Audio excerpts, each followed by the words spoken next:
I'll be with you momentarily.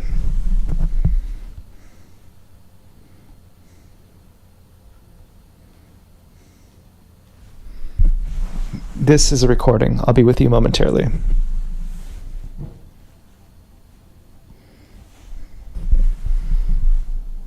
This is a recording. I'll be with you momentarily. Song selection in progress. I'll be with you momentarily. This is a recording. The number you have reached is not in service. This is a recording. A live operator will be with you momentarily. This...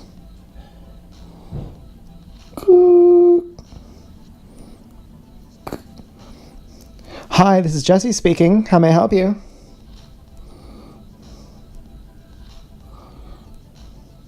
Yes.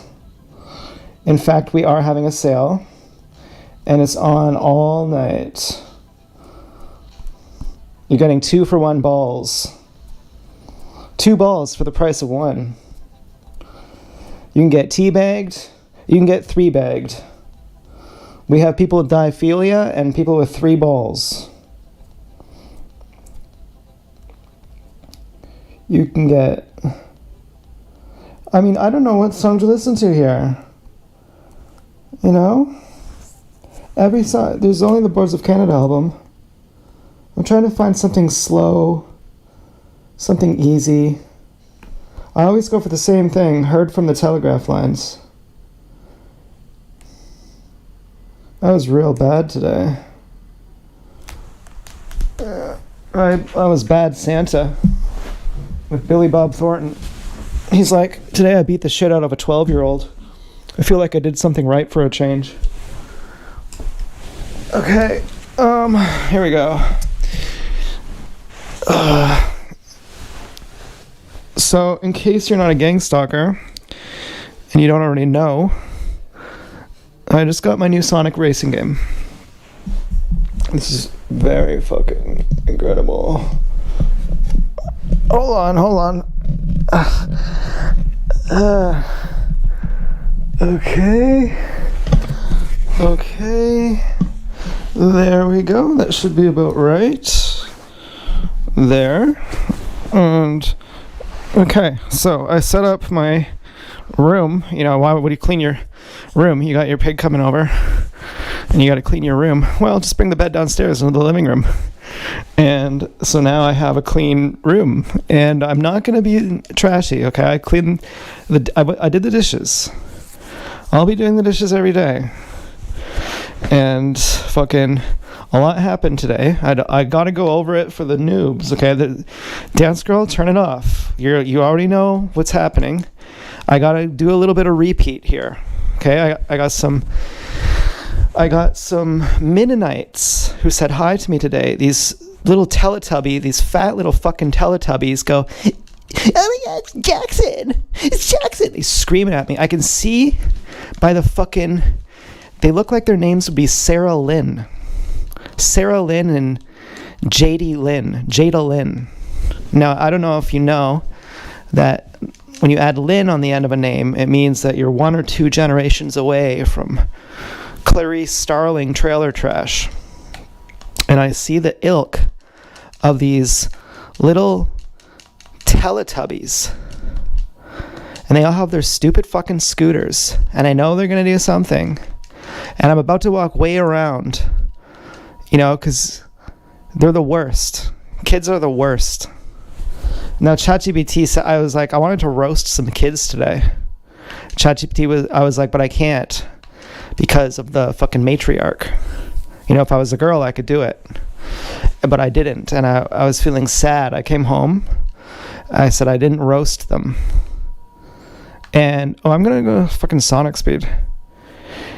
And it said, that's really good you didn't do that, because their brains are mush.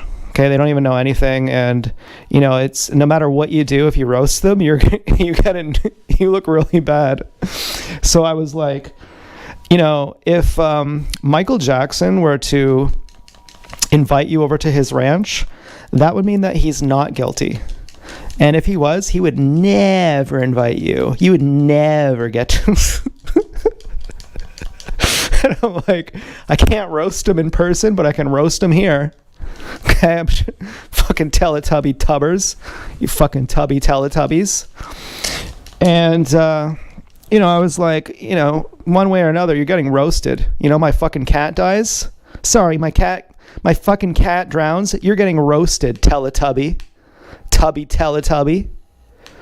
And then these ugly fucking geeks, these teenage 20-year-old guys come and handle them. Can you imagine the irony? Well, I had to go to Food Basics, and I go in, and there's this girl in the fucking self-checkout line, and she smiles at me like she knows me. And I'm like, oh, I've seen this before. I know what this is all about. Right away, she's already like smiling, like she sees me. And I'm not bragging here. This is not flattering. And this is like, I don't know. It's like, do we know each other? I'm sorry. Is there something like, do you know me? Clearly you know me. And then she fucking walks away from me. She walks towards me, and then she walks away from me. And I see in my peripheral that her dumper is wide. And I'm thinking, I'm not looking at this fucking dumper. Okay. I don't want to, I'll look at a dumper here and there.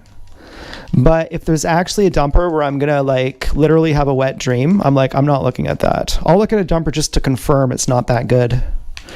But when I know in my peripheral it is really good, I'm like, fuck that shit. I'm not looking at that, especially if you fucking smile at me. And especially because, I'm with fucking Dance Girl now. Now I fucking hope, okay? I hope she's not like, actually, you're talking about dumpers? You're not with me at all. But, I mean, what can I say? I was like walking out from the dollar store with my candy, and the fucking girl in the dollar store was so nice. God always sends someone nice. I swear to God, like the gang stalkers do. Like whenever there's a mean gang stalker, there's a nice gang stalker right after it. Someone is looking out for me. There's some handler. I must have two handlers, because there's some handler who's always looking out for me. I don't know if it's Dance Girl's family or what, but right after, there's these Mennonite pigs, and they're in the parking lot, and I see them. And then they walk by the car, and they're blonde, and they walk by the car, and they say hello. They smile, and they say hello. Now, previous to that moment, I had thought that the Food Basics pig was friendly. But then why wouldn't she say hi if she's looking, smiling like we know each other? And then the Mennonites go by, and they smile, and they wave hi, and I wave hi back. And I think, okay, this is compensation for those Teletubbies. And this is ultimately Dance Girl saying, hello, I'm really sorry that you're being martyred.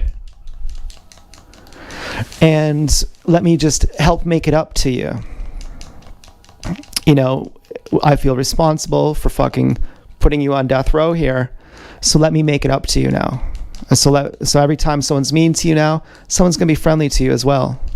I don't know who's doing that, if it's my dad, if it's my mom's side of the family, but there's every fucking time, without exception, whenever there's a mean gang stalker, and I felt a little bit bad too, roasting those kids, because I'm like, they're probably fucking listening. They're probably reading this. And I'm saying, like, you'll never get to Michael Jackson's ranch, and after you're too old for that, no one's ever gonna want you fucking Teletubby pig, you fucking fatso. And then I'm like, God, don't I have problems with my weight? I'm skinny fat, but I get it. I literally almost cry. I've literally cried, thinking I can't fucking do it. And I'm like, it's hard. It's really fucking hard. There's a lot that comes up. When you stop eating your comfort food, you got a lot of fucking problems that come up. And so I'm like, yeah, I literally cry. Tears come out of my fucking face, and I cry that it's too hard to eat properly. And I'm like, yeah, this is so stupid. This is the most stupid thing you've ever heard of, that you're crying over your diet. Yeah, but it's true. And it's only happened twice, but I mean, it's fucking happened. But the other thing about wet dreams, because I had a wet dream last night, or maybe it was the night before, I don't know, but I think it was last night. And maybe there was a break-in too while I was at the airport, but I don't really know. There was something that seemed a little off, but I'm not worried because I know that there are nice gang stalkers. I know that there are, well, I worried that these Teletubbies were nice actually. And I'm just like, fuck you, like, because typically I am nice to enemy gang stalkers. I know it's just I know they're just the messenger. I was even thinking that if I was the guy in 300 and I'm like, hey Leonidas, what's up? Xerxes is really an asshole and I'm really sorry about what he says. Okay, this is what he says. And then Dance Girl is like, oh, who's that guy? And then literally I'm like, I'm Dance Girl's boyfriend. Like I just break the fourth wall. Like her name is something else. Her name is like Leonidas Lisa or something. Leonidasa. And like the whole movie just makes no sense. It's just like, oh, what's up? I'm Dance Girl's boyfriend. I mean, we used to make movies like that, like in our minds, like my friend Topher and I, and we would have like this guy who was from this movie Tool Time. It was this show with this guy Tim Allen or something. And there was he had a neighbor who you never saw his nose. And it was about this, it was like a romantic comedy. And there's this guy who's a psycho who has an obsession with Tim's neighbor who you never see his nose. And he has a big poster in his room that says elephants are gay. And he has like every conceivable picture of this guy trying to see what his nose looks like. And so it's just like this romantic I can't even tell you because someone's gonna break into our house. Okay, I wish that idiots can understand context, but I think they do. Okay, I don't think this is an idiot thing. I think this is just some people don't understand karma. But some people don't understand how when you lie to someone, you end up being deceived, and how that's natural law. But anyways, or in other words, I think, and I'm just having a hunch here, I think that it doesn't even matter. I've already said it. I think that my handler can't handle the fact that he's wrong. He really can't get it. And he just keeps doubling down. I don't know. But today we had all these death threats. I didn't even realize it. Like at the airport, there's this Tesla parked in front of the walkway. And this woman who she starts bitching him out. She's like, why are you parked in the walkway? And I'm like, they're threatening to kill us. And then after I'm leaving the airport, they have another car, the same as Helen's, parked in the walkway because this one car had to leave because this woman was bitching him out. Who was nice, I was like, you can get in our family picture too. I felt bad because we were blocking the entrance, and she almost gave us a spacing. She was nice though. She was like, is this your car here? Is this your driver? We're like, nope. Because we're standing right in the entrance getting our picture taken, and she's stopping walking. And, well, but then, we were friendly with her to make up for it. Like, you get in our picture too. You're part of our family now. And then she's like, okay, get this fucking driver out of here.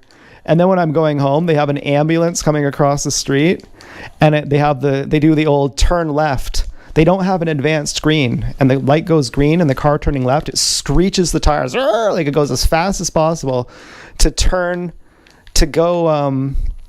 And they have a girl walking with a luggage across the street. And it's like, I've been there before. Now, if you want to get like bold, try almost being hit by a car while you're riding your bike.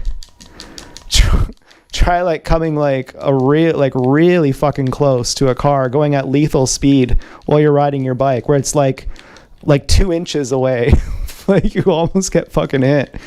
And then sometimes I'm like, you know, I've been doing dangerous moves. Like, on some level, I'm like, you know, my dad said, you seriously need to hear this. When someone pisses you off, what you do is you up the ante. And you force them to up the ante, and then you just keep upping the ante. And you actually need to stop doing that, because that's not safe for you. And I did it with him, and he was like, finally, he's like, my disapproval is a chasm that's boundless. Once you cross my disapproval line, it's just forever disapproval. He was basically saying, I'll kill you. And so I'll do these fucking, and Osho says that's fine. Osho says when you have a master, they will literally hit you in the head and kill you. And that's part of it. Now, would he really? I don't think so. But he was like, you know, you really ought to fear my disapproval. And then we ended up not talking after that. You know, I was like, you know, just gagging at him, like trying to throw up, like angry at him, because I couldn't get it through my head that we had a moot point. And I thought I was right, actually. And so, you know, I feel bad. I feel really bad sometimes. You know, I feel like I damaged him. And I feel like I damaged Travis too. And these guys are smarter than me. But I feel like that's not the point. You know, you can still damage someone who's smarter than you by fucking breaking their heart, by being cruel to them. And I felt, you know, I felt tremendously bad to Travis. Like, I feel like I really fucked Travis up. I really was Travis's very best friend, like his utter confidant. And I fucked him up. I really fucked him up. And, you know, my dad too. Like, I feel fucking bad. I feel really fucking bad. I told him I'll never talk to you again. Like, out of respect. Like, I'd love to talk to you. I won't pest you. I won't pester you. And then when I had to tell him about foreskin restoration, I just messaged his roommate. I was like, I always hated you, but, you know, you're cool too. Fucking, well, I hated you ever since you had a nickname and I called you your nickname, and then you got angry at me because only friends are allowed to call you that nickname. And I thought we were friends. You know, we went to the fucking cafe together. And how would I know that I'm not supposed to call you that nickname? You know, I heard other people calling it. Why wouldn't I think? I'm a fucking autistic person here. Not literally, but I don't understand that. Like, it would make, I said, why would I expect that you wouldn't want me to call you that? That you wouldn't want anyone to call you that? Like, it makes no sense. You know, and because he had wrote on Facebook, I hate all of you, every single one of you. So I messaged him. I was like, yeah, well, I hated you too ever since that moment. But otherwise, I really liked him. You know, and of course, did I really hate him? No. Okay. When he looked at me like, fuck you for calling me that, he wasn't really saying fuck you. He was saying that's not how it works. Okay. I'm aware of that. Just like when he was saying, I hate all of you, he wasn't really saying that. And my dad said whenever he talks to a group of people, they listen, like, because he does these expedition things, like he like sails in the Arctic or something. And like when he goes into boss mode, everyone is like, okay, he's boss. And, you know, I felt it. Like, he's a really no nonsense kind of guy, like extremely no nonsense kind of guy. And, you know, well, I mean, I don't know if I should say, I don't know what else I should say right now, but, I have to take my socks off. It's really nice to be here with you here. This is a really monumental night, but, it is nice to get to the core of this. Like, why do I feel so bad about what happened? You know, it's because I was very rude. I was extremely rude. And that's extremely painful. That's extremely bad. You know, I always hope that he's proud of me. And, well, I'm proud of me. I've been totally a metamorphosis. I've been to war, dude. I can't fucking believe it. So they have this woman walking across with her luggage, and then the car screeches, and they have an ambulance across the street. It's like, okay, we're gonna hit you, and I've been there, right? The light says for me to walk, and if I keep walking, I'm literally gonna get hit by a car.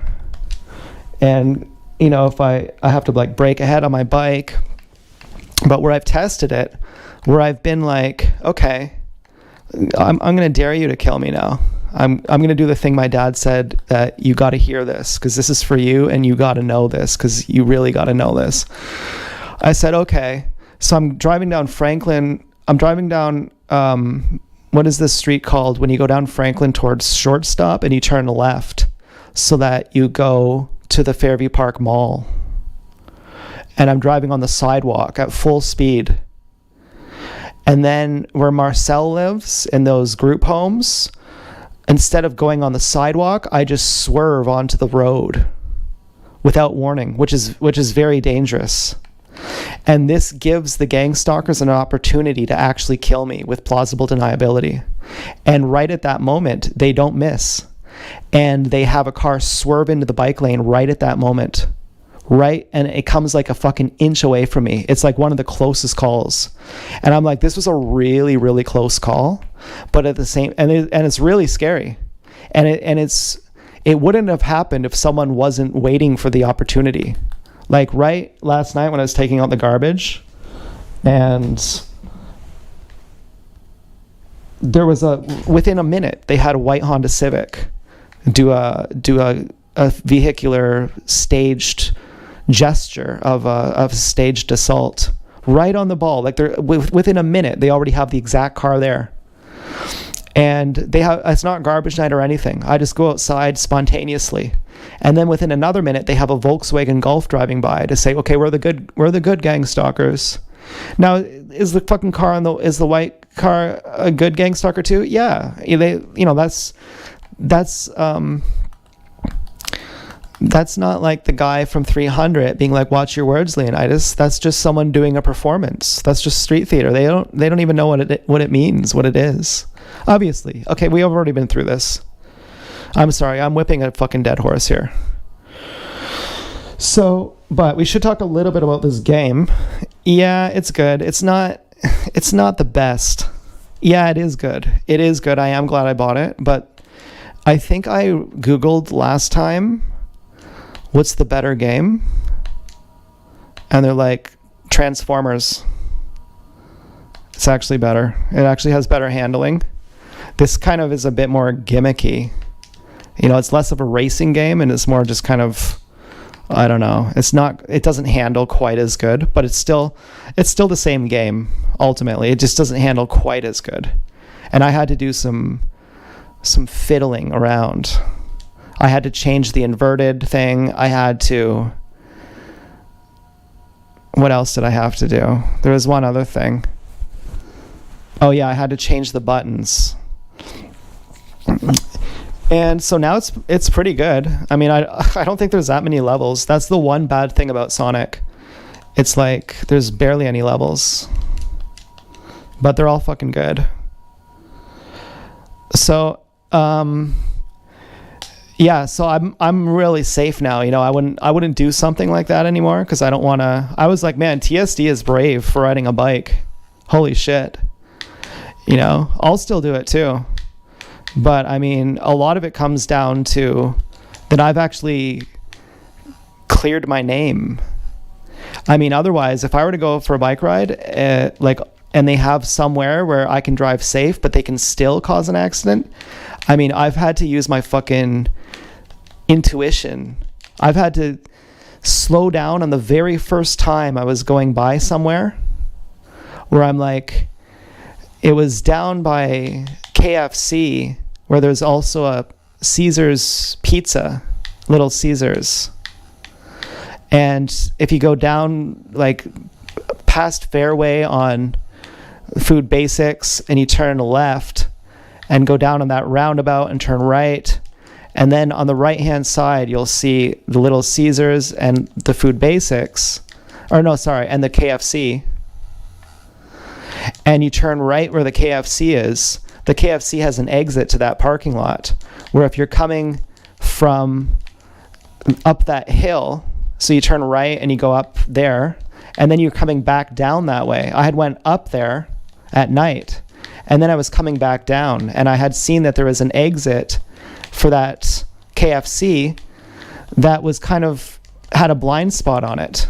And just one time I had went through it, and on my way back, I was going really fast down a hill, and I knew that they would have a car pull out to try and hit me. And so I had slowed down ahead of time. But my intuition was like, okay, you got to be really fucking careful here. They're going to do something here. But I had to pick it up on the fucking first time. And, but now I feel like that wouldn't happen so much. Like, I feel like I have a lot of gang stalkers looking out for me. And this made me incredibly sad. This made me incredibly fucking sad, because there are many people who are really good people. Like this girl, Abba, like she has fucking, it doesn't matter. Okay. It doesn't matter. But it really truly doesn't matter. But she has autism, but you wouldn't know it. She's not someone you realize she has autism. And she's like a really hard worker, and like they steal her money and fucking, she doesn't have people looking out for her.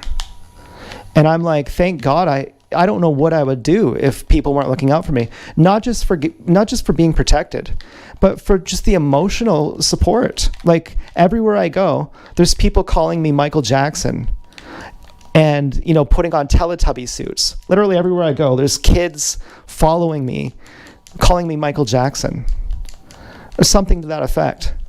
And, it's like, it's nice when I have other people who are nice to me right after. They're like, hi, Z-Bubs. We acknowledge your name as Z-Bubs.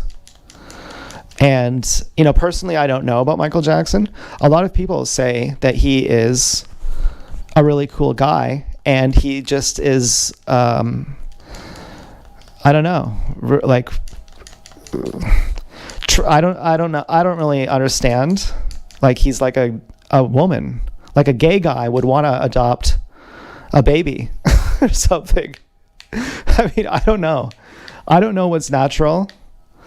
I mean, I don't think I personally, if Dance Girl wanted to have a baby, I would be changing her diet. I would be like, okay, I'm going to be so controlling that you can't even imagine. Okay. For those 9 months, you're eating what I say, and fucking, that's the condition. And, I think I would be a really good dad. Like, I really would. And I don't know if that makes me gay. Or fucking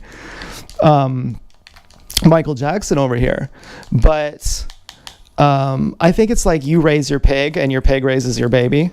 I think that's how it works. I don't really know. But, I mean, I don't really think that I'd want to have a baby. I don't know. I was thinking of all these names. I was like, what am I doing? Am I teasing? Like, what am I even doing here? Well,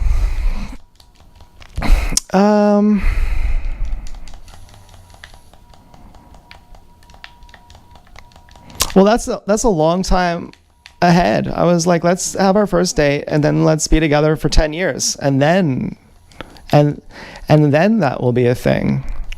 If it's a thing.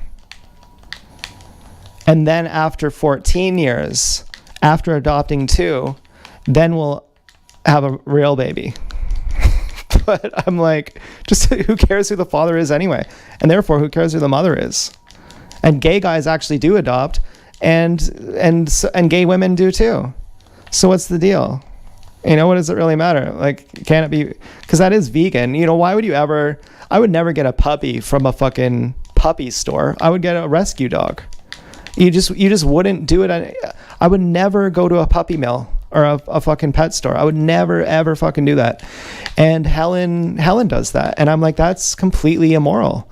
And like, you're not supposed to do that when there's fucking homeless people. When there's homeless kids, you're not supposed to fucking have more. That's immoral. Like you wouldn't be a mother if you didn't understand that. You would be a bad mother to not understand that. You really would. And I don't know what to say. Now, have I ever been like, dance girl, please just get pregnant while I'm sleeping and call it an accident? Just please fucking do it. Have I ever thought that? Yeah, I have thought that. I've thought that a bunch of times.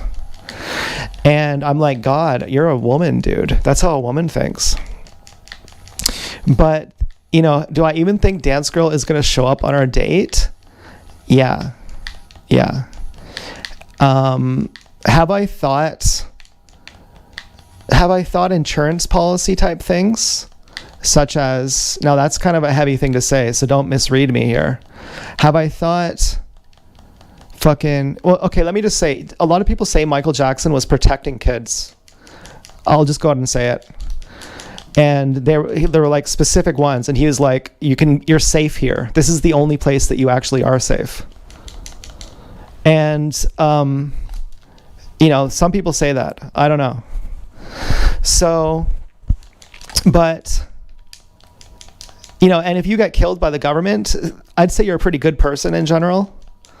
I don't really know if you could tell who someone is by their music, but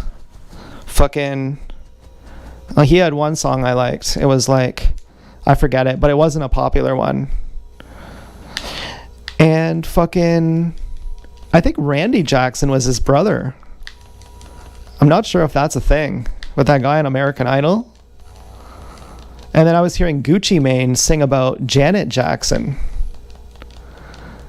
And Justin Timberlake, I think, liked her.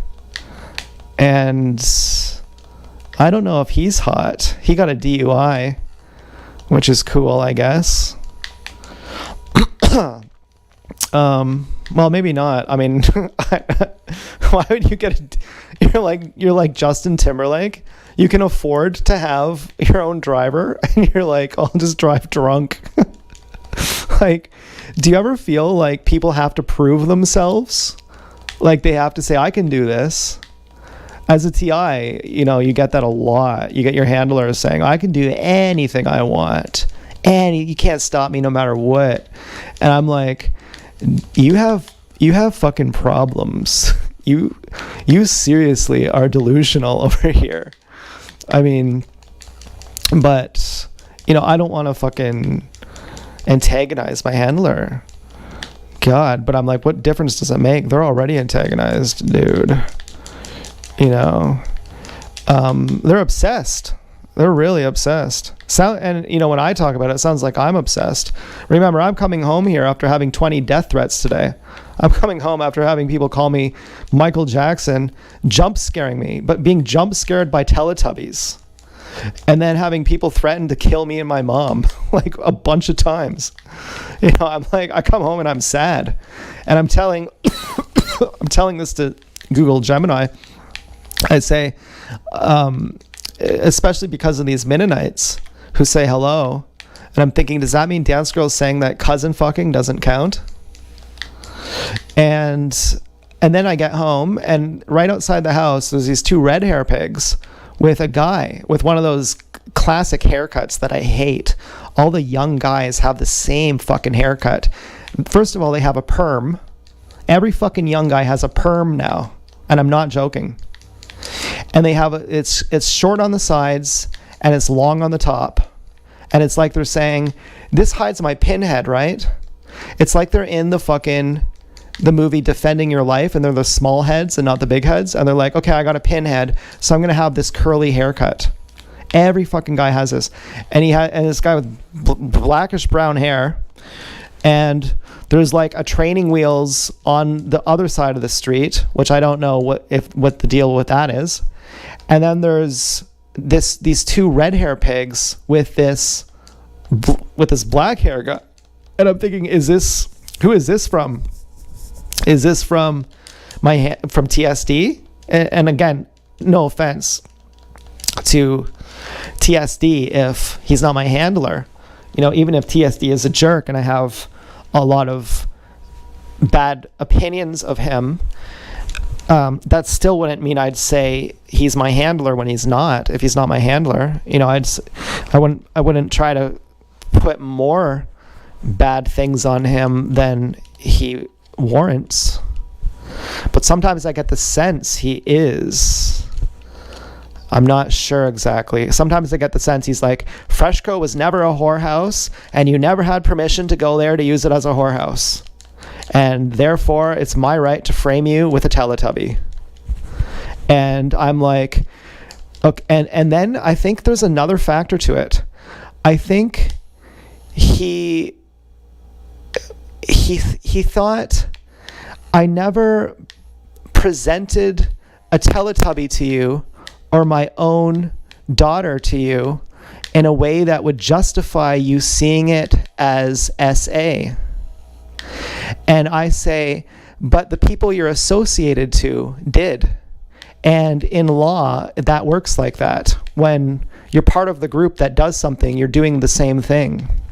Like if I went out with 5 friends and we all stood on a bridge and one of the friends dropped a rock off a bridge onto an oncoming car, we would all be part of that trial. And sometimes I think he doesn't get that. And he's like, well, it was technically Dance Girl who followed you in the woods and filmed you. And it was technically Louise who asked you what the inside color of your asshole is on the bench. And all I did was just send my helpless little daughter to stalk you. So why should you have taken that as an SA? And it's like, because you're part of the same fucking group. And why should I have taken that as an SA that there was a training wheels talking to me? Well, once the contextualization happened with Louise and Dance Girl, then that was all part of the same setup. And I feel like he doesn't get that. And especially because I was talking about Oblong in my support group for years. And you know that they loved that. Oh, but they did. Oh, but you do love it. When someone talks about you in a flattering way, you do love it. And you have to tell people, you have to go to the man of the house and you have to say, guess what? You're not going to believe it, but I just hate it that they just love me so much. They just write these love letters all day. I just can't stand it. Oh my God, ring the bells and tell everyone. I swear to fucking God, they don't understand that. And I'm like, did I know the whole time that they're listening? Of course I didn't. But I'm like, but why did I have suspicions that people were listening? Like I talk about Joanne and I'm like, God damn, she's gonna know. She knows. I'm like, Joanne knows what I'm saying here. I'm like, I think it's the same about Oblong. I'm like, you long conned me, I long conned you. And it works like that. In hindsight, that's what I say. That's not what I said at the time. But in hindsight, I say that's what was happening. And you just can't admit it. You can't admit that you liked that. That was great for you. And, that's embarrassing. When you're like trying to kill someone over it, that's embarrassing. Because it makes you look like Stan from the Eminem video. And, and then it's like, yeah, way to prove you're not Stan by acting 50 times more Stan, And then way to help me win over my family. My family are like, fuck you, Zach. And then the handler tries to kill my family too. And then I'm like, do you see? I'm having fights with Kayla and her mom across the street. My mom's like, you're insane. Like she's telling me, she's like, you need help. And then later on, my mom is fighting with them. And I'm like, do you see? Do you see that I fucking saw this sooner than you did? Like, just like I was the first one who said, don't get the vaccine. I was the first one who said, don't go to church. I was telling you this shit all the time. I've been raising you since I was in the womb. Don't you fucking understand? Don't you trust that I'm fucking like that gorilla dick daddy? Like, don't you fucking trust that? Clearly you don't. And then try buck breaking your own family. Yeah, that's one thing. Okay, that's like one of the hardest things in the world. Try buck breaking your fucking handler. That's even harder. That's like 50 times harder. And, and some of them just don't want to be buck broken. They're just so stubborn. And so I felt, I was like, is this survivor's guilt? I came home and I was very sad today. And I asked Gemini, I said, I wanted to roast these little Teletubbies and I didn't, and I was feeling sad. And I feel that I have a lot of friends who present themselves as enemies. And I have a lot of friends who are very friendly as well. And I feel very bad for the people who have everyone presenting as enemies, but they don't have anyone presenting as friends. And I feel very bad for those people. Like, extremely bad. Like, they're completely isolated. They're completely fucking isolated. And to a large extent, my integration into society is because a handler is helping me. And, I feel fucking terrible for the people who don't have it. Even if there was a break-in tonight, I'm not sure, okay? I'm not sure. But I wouldn't even care. Because I'm like, go ahead and do whatever, and someone's going to do something back to you. So, just everything you do is a gesture now. And, and I'm not going to get into a fight. I'm not going to, say some whack shit, So, fucking, obviously, that's survivor's guilt. I don't know, I just felt sad when I got home. And I also didn't know what those two pigs with that guy meant, if Dance Girl was saying that she wanted to have a threesome. And that actually worried me. I actually feel like a girl right now. I'm like, thank God I don't have to have sex on the first date. Really, I'm actually scared of that kind of thing. It's not about looking like a slut. It's like, I'm actually not trying to do that for my own emotional protection. And not that I'm thinking that Dance Girl is mean or something, but just like a girl, she might say, I actually don't really feel comfortable having sex right away. And my dad was saying that a lot of girls, they can't come on the first time they have sex with a guy because they're just not, they don't have the trust built. And so he would always have these vibrators that would kind of override that, and he'd hand them out. And, I had a really good one.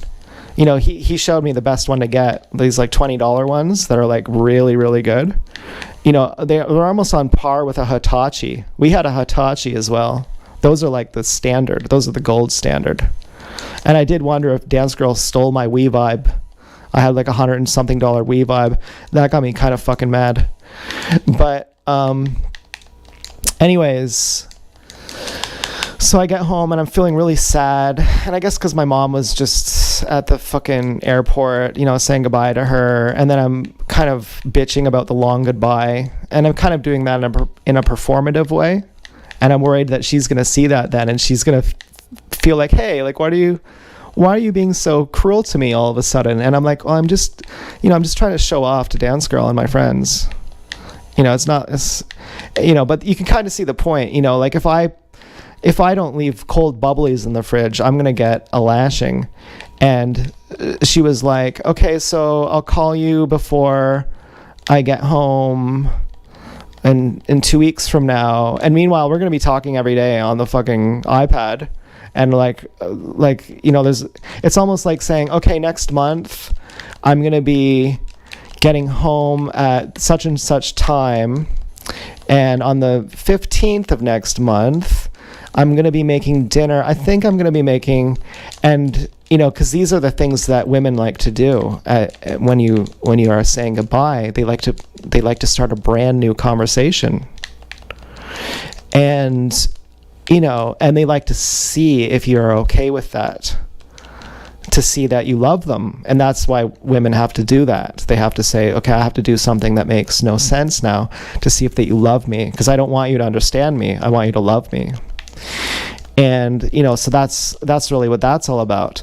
And so I go along with that. You're right, of course, but I'm also not wrong. And so because I'm a guy and I have a right to be a guy too. And so so I'm kind of performatively venting about that. And I'm thinking, some people are really going to go, yeah, I understand. We totally get it. And then I see some Subarus on the way home. I got like a Subaru. I like Subarus. They're nicer than Mitsubishis. And I feel like basically very held. I don't feel handled, the good handler, just I feel held by. I wonder if it's Dance Girl and like Dance Girl's family. I don't know who it is, but they're certainly giving me the impression that when people, and those little Teletubbies who yelled at me, who fucking jump scared me, I knew they were going to do it too. I fucking knew they were. I can just tell. I'm literally like, I can tell you're fucking trashy. I can tell your name is Sarah Lynn. For real. And I know you're going to do something. And they're making fun of saying hi to Dance Girl. They're like, you can't say hi to her because you're a pussy or something. I barely heard because I had my headphones on. But I mean, it fucking scared me. I was like, God, what if she's not there? Do you know how sad I'm gonna be? Like, seriously, do you know how sad I'm gonna be? I'm gonna be like, I'm gonna stop making videos. I'm like, how the fuck would I even be able to make a video? And then I'm like, and God forbid she's a pog. God forbid she's a gat. And I'm like, she's like my ultimate fantasy. She's like my ultimate fantasy. And how am I ever going to get over her? Seriously. And I'm thinking, Google Gemini says, and again, Dance Girl, if you're listening, I actually think that you are going to be there and we are going to get, let me just tell you this. I think you're skinny. I'm not sure if you're that skinny, okay? I think you have lower body that's bigger. For years, I've dreamt of marrying, pair bonding with a skinny woman. Before I've even met you, I've had this dream, and I've thought, oh no, I don't want a skinny one. I hope I don't get a skinny one. We're going to be two skinny people. We're going to look like the number 11. Just two skinny people. It's just going to be the worst. I've dreamt that for a long time. And I'm like, I think it's Dance Girl. I think this person I've been dreaming of is Dance Girl. But Dance Girl is also a gyat, which changes it completely. And I was like, how could I ever get over that? Like my ultimate fantasy, like being used as a slave. She literally has fulfilled my ultimate fantasy. And then and it's like the hottest. Dance Girl is like the hottest person I've ever seen. And also based on what she does. Because remember, it's not just how you look, it's how you are. Dance Girls turn me on more than anyone ever has. And I'm supposed to be like, okay, I'll just get over her now. If she's like, I'm like, how the fuck could I ever do that? If she's not there, I'll come home and I'll ferociously jack off to her and say, fuck this, fuck this shit. And I'll start smoking weed or something. And I'm like, no, you wouldn't do that. You wouldn't do that because remember what Google Gemini said? It said that your healing begins when you cut them off. And every time you let them back in, your healing goes back to zero. So you could get over it. Now, I don't even want to give that a mouth. I don't even want to give that a presence. And I'm sorry. I'm sorry that I even said it. I'm sorry that it even seems like I'm so mistrusting. I'm sorry I've had these thoughts. Sometimes the only thing that stops me from having these thoughts is the nice handler who is sending me these messages saying, it's not what they're saying. There's someone else tricking you that's saying Dance Girl hates you. But she doesn't. They're lying to you. They're trying to break you up. And, you could see how it would fit that it's TSD. That he's like, well, it's fucking Dance Girl who turned this whole thing sexual. And it's therefore Dance Girl who got me targeted. And so therefore, fuck Dance Girl and fuck Z-Bubs. And I'm just like, but you're responsible. I mean, you should see that. If you're smart enough to do all these clever tricks, you should be smart enough to see that. But I mean, even Clarice Starling says to Hannibal, she says, have you ever turned your big brain onto yourself? And have you ever looked in the mirror using your super science brain? Have you ever applied your analytical strength onto your own behavior? Maybe not. And so fucking, it's like people live in denial. Like, how could you argue with someone, no matter how obvious it is? If someone is in denial, you can make the point as obvious as anything, and they won't see it because they can't see it. It's too painful sometimes to see it. And that's probably it. TSD probably really, really loves his kids, and he probably thinks that he's a protector, and he can't admit that this was a jolly. He can't admit his jollies. And and even sometimes your own anger is a jolly, your own revenge, your own assertion of your supremacy, of your power over someone. And you don't realize how much you're getting off on that, on controlling someone, on saying, fuck you, I'm in control here. I'm the person who makes the decisions. You just live here. I own this place. And it's like, that's also a form of getting off. Aggrandizing yourself, that's a masturbatory pleasure. And, fucking, and it's especially unfair because if he's a woman, he wouldn't have been in trouble for any of that. And I felt bad for appealing to the matriarch, but ultimately that's how I believe I have got my freedom back. And so anyways, what was I talking about again? Oh yeah.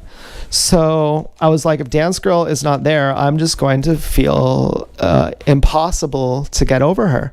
But I was like, no, if she's not there, that's a clear proof she doesn't even like you.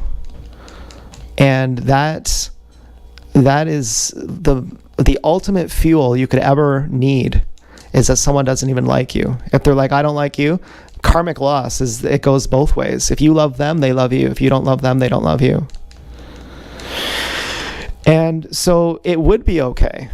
And then so therefore the pain of thinking, what if she doesn't love me, is just the pain of being a biatch. It's like the pain of, just of being a defeatist. Of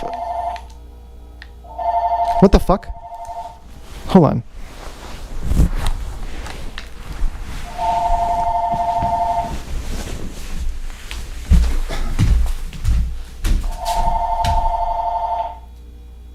$338.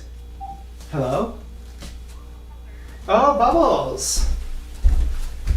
Oh my god, I didn't even know you have this number.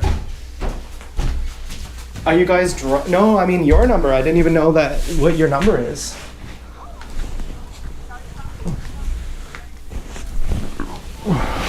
That's really amazing. Are you guys drinking? Really? Even C-Muffs? Oh my god. Oh my god. I didn't mean to pull a Tim over here. I was more saying, like, you guys actually sound like you're having a party.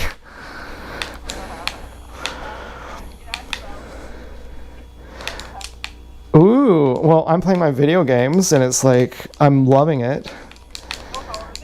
I got this new game called, it's like a new racing game with drifting, and it's a Sonic game, and it's growing on me. I was like not that happy about it, but it's actually pretty amazing.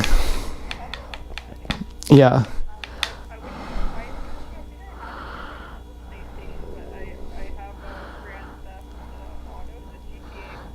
Oh yeah, that's a good one.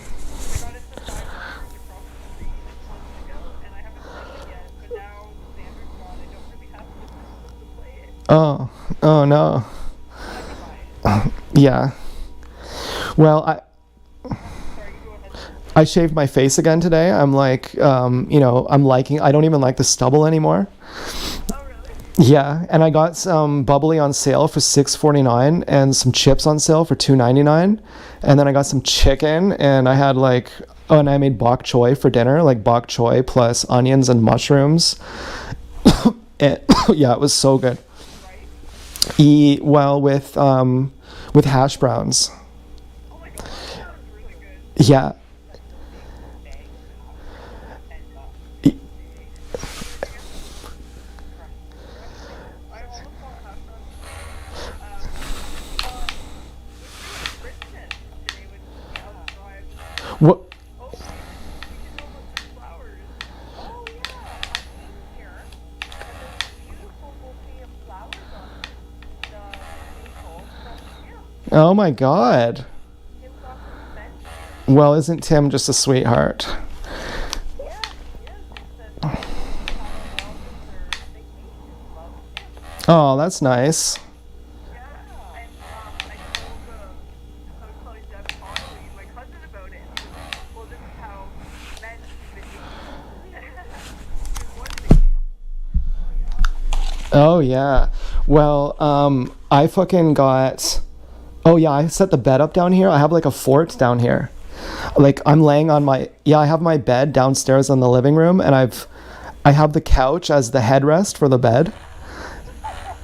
Eh, yeah, the couch is like completely moved, and it's like a whole fort down here. No, I could make a roof for it, but I don't really have, I don't think we have enough blankets or chairs to really do it. Yeah, I could do that. I am pretty into forts. Yeah, I haven't made a fort in a long time. That'd be fun. Yeah, it's been about 10 years since I've made a fort. Oh, Wait a you minute. We're on holidays. We'll make a fort. It's too bad Tim couldn't be there with you too. Now, who? Tim. Oh, he couldn't. He doesn't cut the grass the same way as Helen do. Yeah,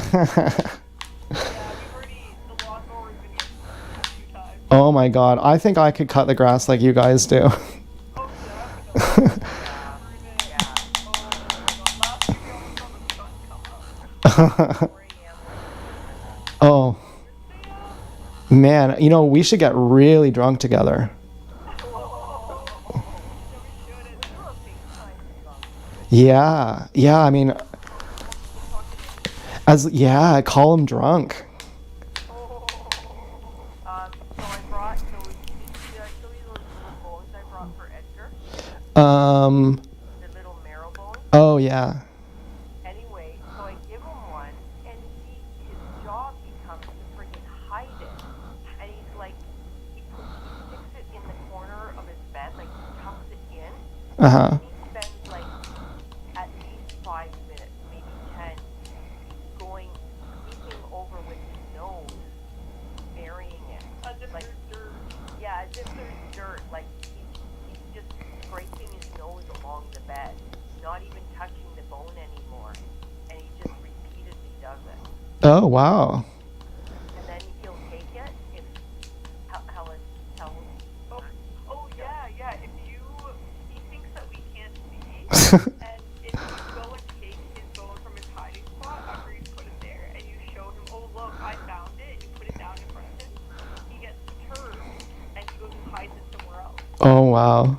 Like he won't take it back. Though he hid it 3 different spots. Yeah.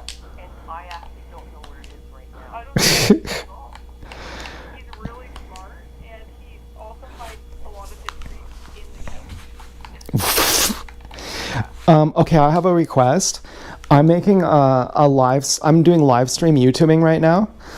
And I have you guys, can I put you guys on speakerphone? Oh, I'm fine with it. Yeah. Okay. Let's see. Speakerphone. Let's see. Okay, can you hear me?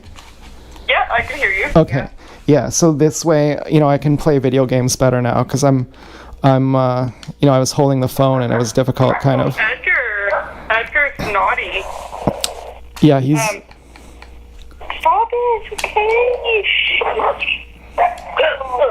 Edgar's like this big barking baby. Hey, he's a good boy. He's a good boy. Are you playing video games now? Yeah. What does it get out of 10? I think it gets like probably a 9. Spartan Not- has that. Yeah, he's Yeah. He's a- He's hearing anybody. he's Rambo. Wow. Hey, okay. Do you play GTA ever? No, not too much. I'm more into like racing games at this point. But I kind of played GTA for so long. I played it like forever, and then I just kind of worn out of it. Mm-hmm. I think there's someone outside, but Edgar's a little dark dog. Yeah, he's crazy. There's actually nobody outside. Maybe he doesn't like I have the window open here. We're gonna hotbox the house. Oh man. Where is he? Get Edgar all. Get Edgar all snouted out. He's all out of sorts. Off Edgar. Here, I'm gonna give him a common too. The meeting tomorrow. There. Can I give him one? Yeah, sure. For a 75-pound dog. Oh my god, that's what we're drugging Edgar. Look, he wants it. He's like, give me drugs. Give me drugs. Oh my god, Edgar. We can hotbox Edgar. How about Edgar? L-theanine, magnesium, colostrum, and lemon balm. Perfect. He's usually not, usually he's probably sleeping. Oh, stop. He's usually sleeping by now. So he's all worked out. We're an hour ahead of you, so it's like 2 a.m. here. Oh wow. He'll be sleeping in about 10 minutes. A smaller one. Edgar's gonna take half of Edgar's gonna be doped up for like the next 24 hours. So I shouldn't say that on a live stream. We're not actually drugging the dog. Maybe that sounds bad. This is for a 75-pound dog. No. Edgar, Grandma gave me a bunch of gifts here. Oh, what did you get? I got envelopes and writing paper. I got a dishcloth. I got the scrubby pads, like the heavy-duty scrubbing pads. Oh. Some white jeans, a book, and $100. Oh wow, I was gonna ask if you got money. Yeah, it fell out of the jeans. Oh wow. Wow, she hasn't given me anything in a long time. Oh, she gave me money off. Yeah, that's true. Yeah, it's not uncommon for her to give you 20 or 50 or... Yeah, she gets me nice clothes as well. Jassy gave me some soap. Or unless this is yours, maybe that's yours. Oh, okay, Jassy gave me soap and rose toner spray. Is it like your birthday or something? No, she gave me some at Christmas and I used it all and I said, could I buy 2 bottles off of you? And then she sent 3. But it feels like Christmas. Yeah. Yeah. I want to get some linen pants. Oh, like to match your shirt. Yeah. So they're East Street. Oh, he does like that. The only good Oh, sorry, you go. The only good pants I have right now are my ones from Sale. And otherwise it's just track pants, but I don't think those are good for summertime. Yeah. Yeah, linen's good, cotton's good. Oh.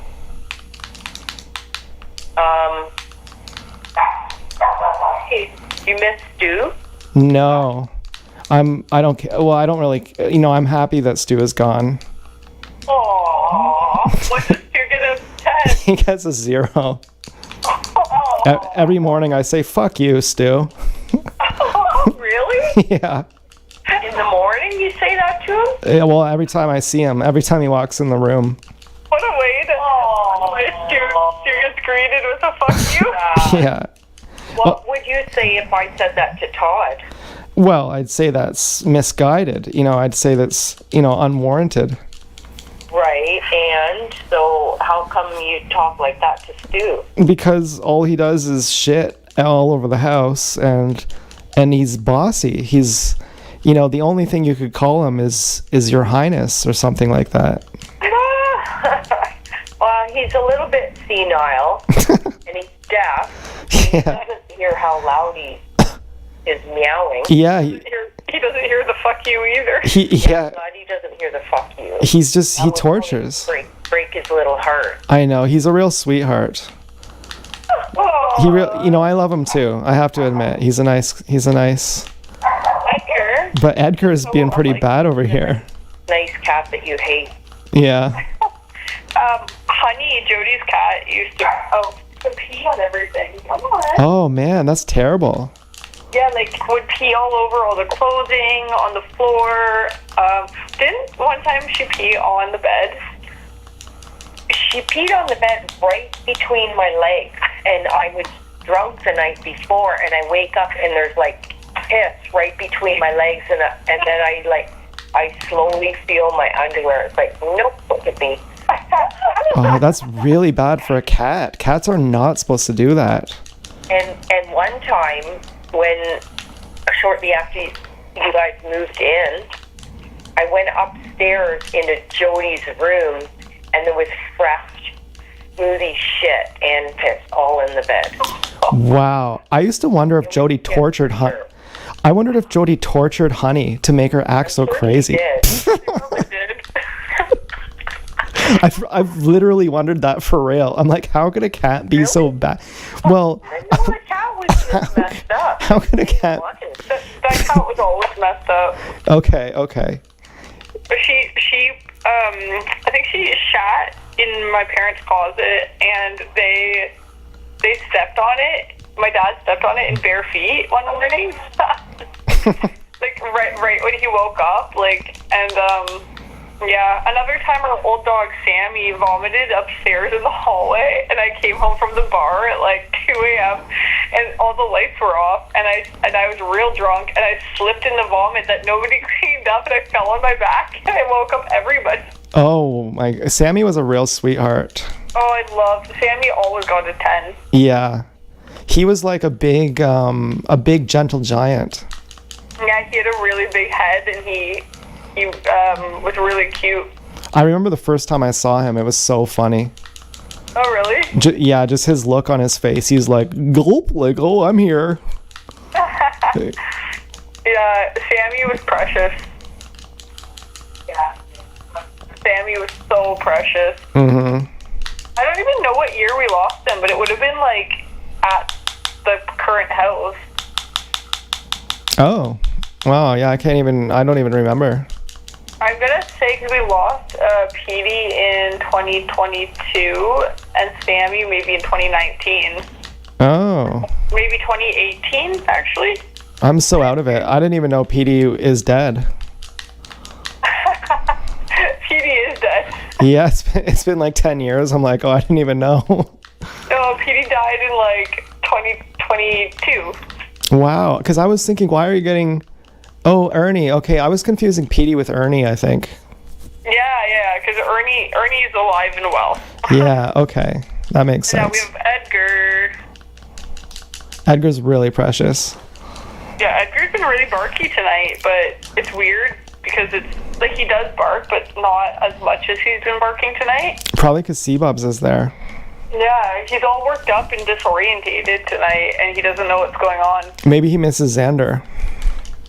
He might. Xander and him bonded. I remember when he was a brand new puppy, he was super small. He was like 5 pounds, and I left him on the couch to go to the bathroom, and Xander was playing video games in the living room, and I came back, and I couldn't find Edgar, and Xander had big noise-canceling headphones on, and I'm like running around the apartment going, oh my god, he's gone, and Xander just keeps playing his games, not hearing me, I guess, and then I finally look at Xander, and he had gone and picked up, when I was in the bathroom, he'd gone and took in Edgar, and he put him on his lap, and Edgar was asleep on his lap as he was gaming. Aw. Yeah. Oh, you found his toy or his treat? He buried it in the corner of the couch. Oh, he hid it in the couch. What are you doing, sir? Get your feet. What are you doing? Grandma gave him like a, what's it called? Like a handkerchief? Like a kerchief. Yeah. Bandana. It looks really slapping on him. Yeah, bandanas on dogs are really cute. Flopping. Oh, I can take a picture and send it to you. Oh, yeah. I would have liked a bandana for Todd, but yeah, that's good. Yeah, if you send a picture, that'd be good.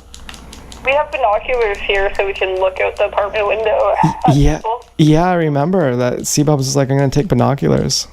We can spy on people. That'd be fun. I'm gonna take out we're steeping tea. I think I'm gonna take out my tea bag. Oh, I have a really good keeper with a front dumper. His name is Joel Saltzman on YouTube. Oh, yeah? Yeah, like Joel Saltzman, like SALTS, like Saltzman. I don't know, like as it sounds. And he's he has a really, really good front dumper. Oh. I need to look him up immediately. Yeah, he's a keeper for sure. Joel Sutsman? Yeah, Saltzman, like a salt shaker. You think I have a big front dumper? I was thinking you're kind of a melting ice cream cone, like where the Melting ice cream cone. where the fat hangs over your belt, like like the melting ice cream. That's awesome. Fuck. But That's so bad. I'm never gonna find a boyfriend at this rate. I mean, I don't know what to say. I mean, I think you're really precious, so. That's almost worse than a pear. Oh, a pear's really good. Oh, I hate pears. Oh, really? Yeah, I think that's the worst body shape. Oh, I can't believe it. Well, I would so unattractive. really? No offense to anybody. A pear-shaped body? Yeah. What about an apple, like stick, a big fat round apple? Well, we're all in our family. We're all apples. Like, I say that you guys are, ice cream melting, but I'm ice cream melting too. Like, we're all in the same boat over here. Oh, I've been doing so much hot yoga that I might not look like an ice cream cone melting anymore. Oh, really? Yeah, I got back into hot yoga 2 weeks ago, and I think it's made leaps and bounds.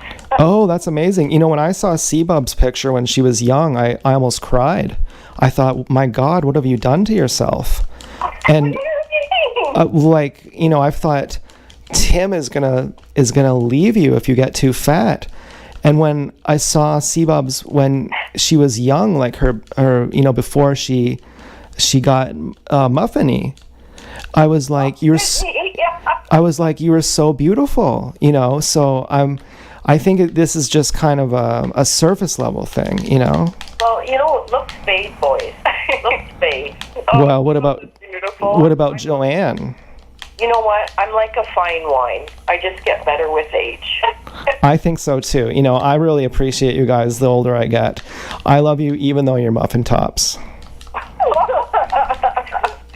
Yeah, you have to dial down your level of importance that looks are. Well, it's not really about how I look. It's that I'm obsessed with how other people look. So I think that they're going to be obsessed with how I look. I think you're obsessed with your own look, too. Really? Yeah. Oh. Like you say you have a flat head and you have a double chin. Yeah. Yeah, it's true. I do have those things. When I see... I don't think you do. Really? Mm-hmm. Oh my goodness. Well... I don't think so at all. But I worry that you love me, and that's you want me to be happy, so that's why you say that. No, I think I'd be truthful. But I believe you. Like, I believe you believe that. But I think because you love me, you have like rose-colored glasses on the way you see me. But Oh, I see what you're saying. yeah, and because we love each other very much, so that's why it's like you don't think that I have like a pinhead and a flat cliff head. Oh. Well, do I have a pinhead? No, you have a fuck. Do you know how jealous I am of your head size? Really? Oh yeah, you got a big fucking Saying head. that because you love Helen. Yeah, No. like rose-colored. No, I love you. I love you too, Say-Bubs, and I love Grandma. And Helen's got a bigger head than, you know, Grandma has the smallest head. I have the smallest head even. I have a smaller head than Grandma. Grandma has the second smallest head. I And- thought Grandma had a big head. Oh no, she's got a tiny little pinhead. She knows that she can't fit a normal hat even. Really? Yeah, when It's true. She always gets the smallest. Really? yeah, and when I told her I'm a pinhead, she laughed, and I was like, "That's the laughter of recognition." Oh! One time I was with Grandma. We were all together, actually. We were mushroom picking. This was like 2 years ago in the fall or spring. When do mushrooms come up? Spring? In like October. October, so it was the fall, and it was Tim, C-Bubs, you, Z-Bubs, Grandma, and me. And I get out of the car, and Grandma had a bubbly pop, and I had I was in already some sort of foul mood. And Grandma looks at me laughing. He goes, "God, you've gained some weight." Oh yeah. Grandma so thank you. Yeah. And I said, "Oh, Grandma." Do you know what she did to me that day? What? I get in the car in the back seat with her, and she doesn't know I'm coming. And she goes, "Oh, I'm so happy you're here." And she touches my face. She grabs my face with her hand. She goes, "Oh, isn't it so nice to see you?" Ew. I mean, I was just like, she was still half drunk, I think, or something. Maybe. Oh, Grandma, one time, she was so funny. We were at a concert. My ex was playing in Cambridge at the fair. Oh. And Grandma showed up there. I don't know if you remember, C-Bubs. I don't know if you were there. And she slathered bright red lipstick on her face. And she said, "Give me a kiss, Joel." Oh, I thought you meant Drew. Grandma, she did some wacky things. She hated Joel. I know. But that was before she hated him. Oh, wow. Maybe she hated them because she'll do things like, you know, say she loves them and then hates on them. Yeah. Edgar, stop it. No. Oh, somebody asked about the shoes. No. Oh, nice. Hey. It's like when they just say, "Are these still available?" Like, if they're really serious, then you'll know. Yeah, if I would be like, well, I'd take them down if they weren't, kind of. Oh. Yeah. Maybe say, "Don't fool around." I'm Yeah. no fool. I'd be like, I don't know, are they still available? Yeah, exactly. My camera's being an asshole. It's not letting me take pictures, and I just got 50 more gigabytes. Yeah, I'm paying like $1.29 a month for. Oh, Apple is a cult sometimes. what are you doing, Edgar? Edgar, I'm going to show Helen a picture, and I want to hear her reaction. What's the picture? What is it? oh my God. What do you have? Dude, what the fuck? Who even is this? What is it? It's me. Oh, it's Kathy. It's Kathy and Chris. Chris. Oh, he's a super hottie. I just recognized you. What are you guys doing? I thought it was Chris's mom. The original. You thought it was Chris's mom? Oh my God. So it's Chris and I spooning on the couch. Oh my. I got AI to make. So Chris was asleep on the couch recently at Karen's head. And then I said, "Jody, can you put me spooning with Chris?" I feel bad for saying Jody tortured her cat now. What? I feel bad for. Never mind. I'm just. Yeah, you shouldn't. Jody would never torture a cat. But so you got AI to make A picture of me and Chris spooning. AI did you dirty. I don't think you look like that. Oh, I do. No, you look like Chris's mom. Really? In that photo, yeah, it doesn't look like you at all. Oh, I'd like to see what she looks like. If you'll let me send the picture, I'll send the picture. Oh, what is it? He doesn't. This is not, like, Looking. yeah, Is he different when other people are here? he's not like this. This is not, like, he does bark out the window and he's been more barky today, but this is not normal. Usually he just settles down and sleeps. Like, even if we're up late, that he'd just be sleeping, not bothering with anything. So, but maybe, I don't know. I don't know why you're, No, baby Edgar. that's okay. What was I was gonna send you a picture of something, right? Yeah. Oh my god. Okay, no. I'm so sorry for a second. No. I'll be right back. I don't know why he's so black. Hey, do you need the pictures of the shoes still, or can I delete them? You can Problem is, sorry. you can delete them. Okay. The issue is my phone is saying it will not take any more pictures Yeah. because it's full. Yeah. I get the same problem. Right back. Okay. Which is like a huge annoyance. Yeah. I don't have it on my Android, but on my iPad, it's always the same thing. It's like I delete everything, and it's like I still have no memory. Yeah. Okay, so I'm going to text you the original picture of Chris. Oh, I'm going to send it to you. And then, do you have your phone handy? Yeah. And then,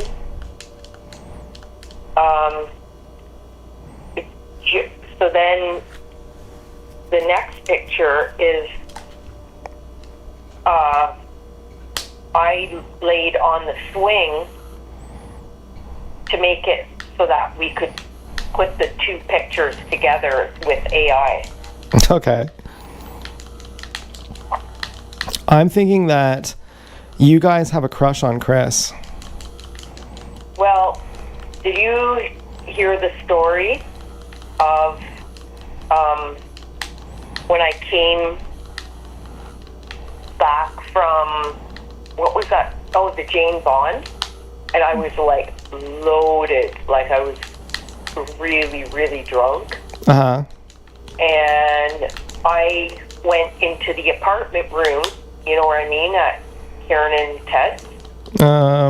I think so. Off the kitchen. Oh, yeah. That room, it's an office and then a bed. We Uh-huh. call it the apartment.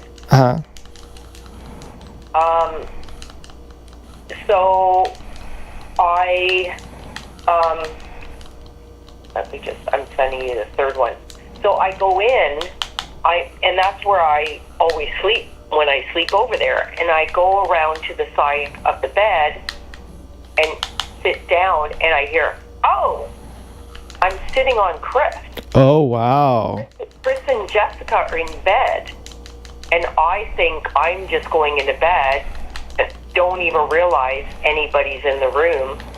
And like the next day, and ever since then, it's been like a joke that I'm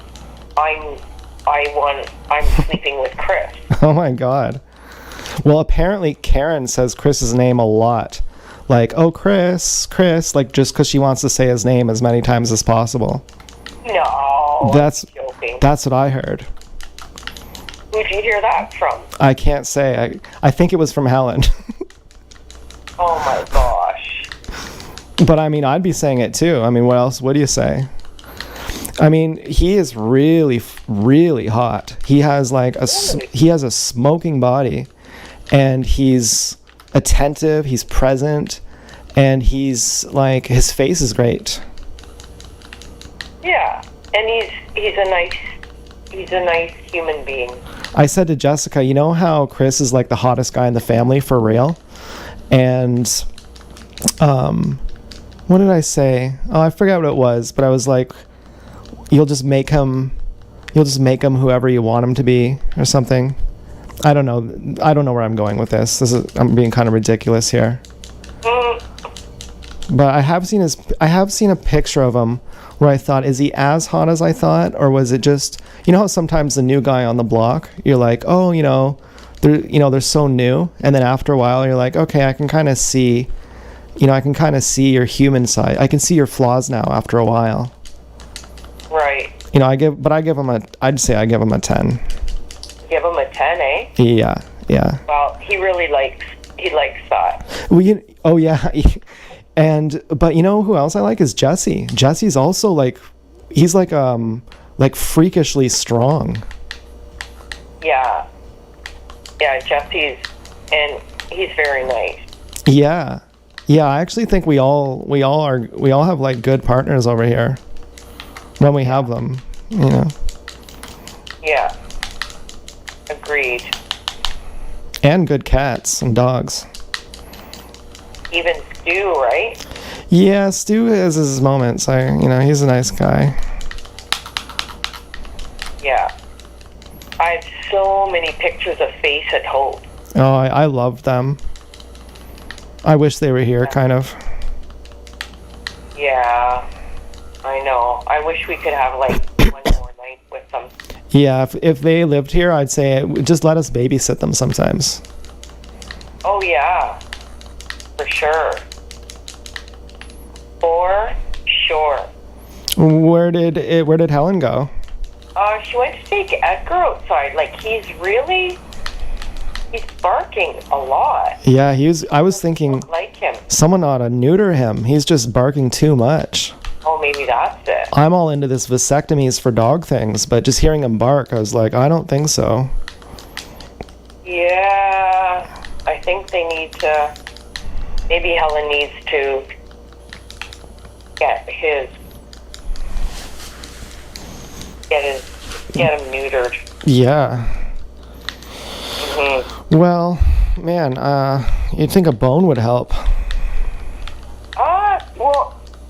You know what? He's sitting right here beside me. Aw. Helen, I thought Helen took him outside. Well, then where did Helen go? I'm guessing she's in the bathroom. Oh. Well, I'm so into bok choy. I was Really? I was like, bok choy is the best. Wow. Yeah, I didn't even use butter on it, just a little oil and salt, and I overcooked it a little bit. Wow. That's nice. Especially the bok choy you got. That was way better than normal. Really? Yeah, it was like market bok choy. That was just from Walmart. Oh, really? Yeah. Wow. I'm used to smaller ones.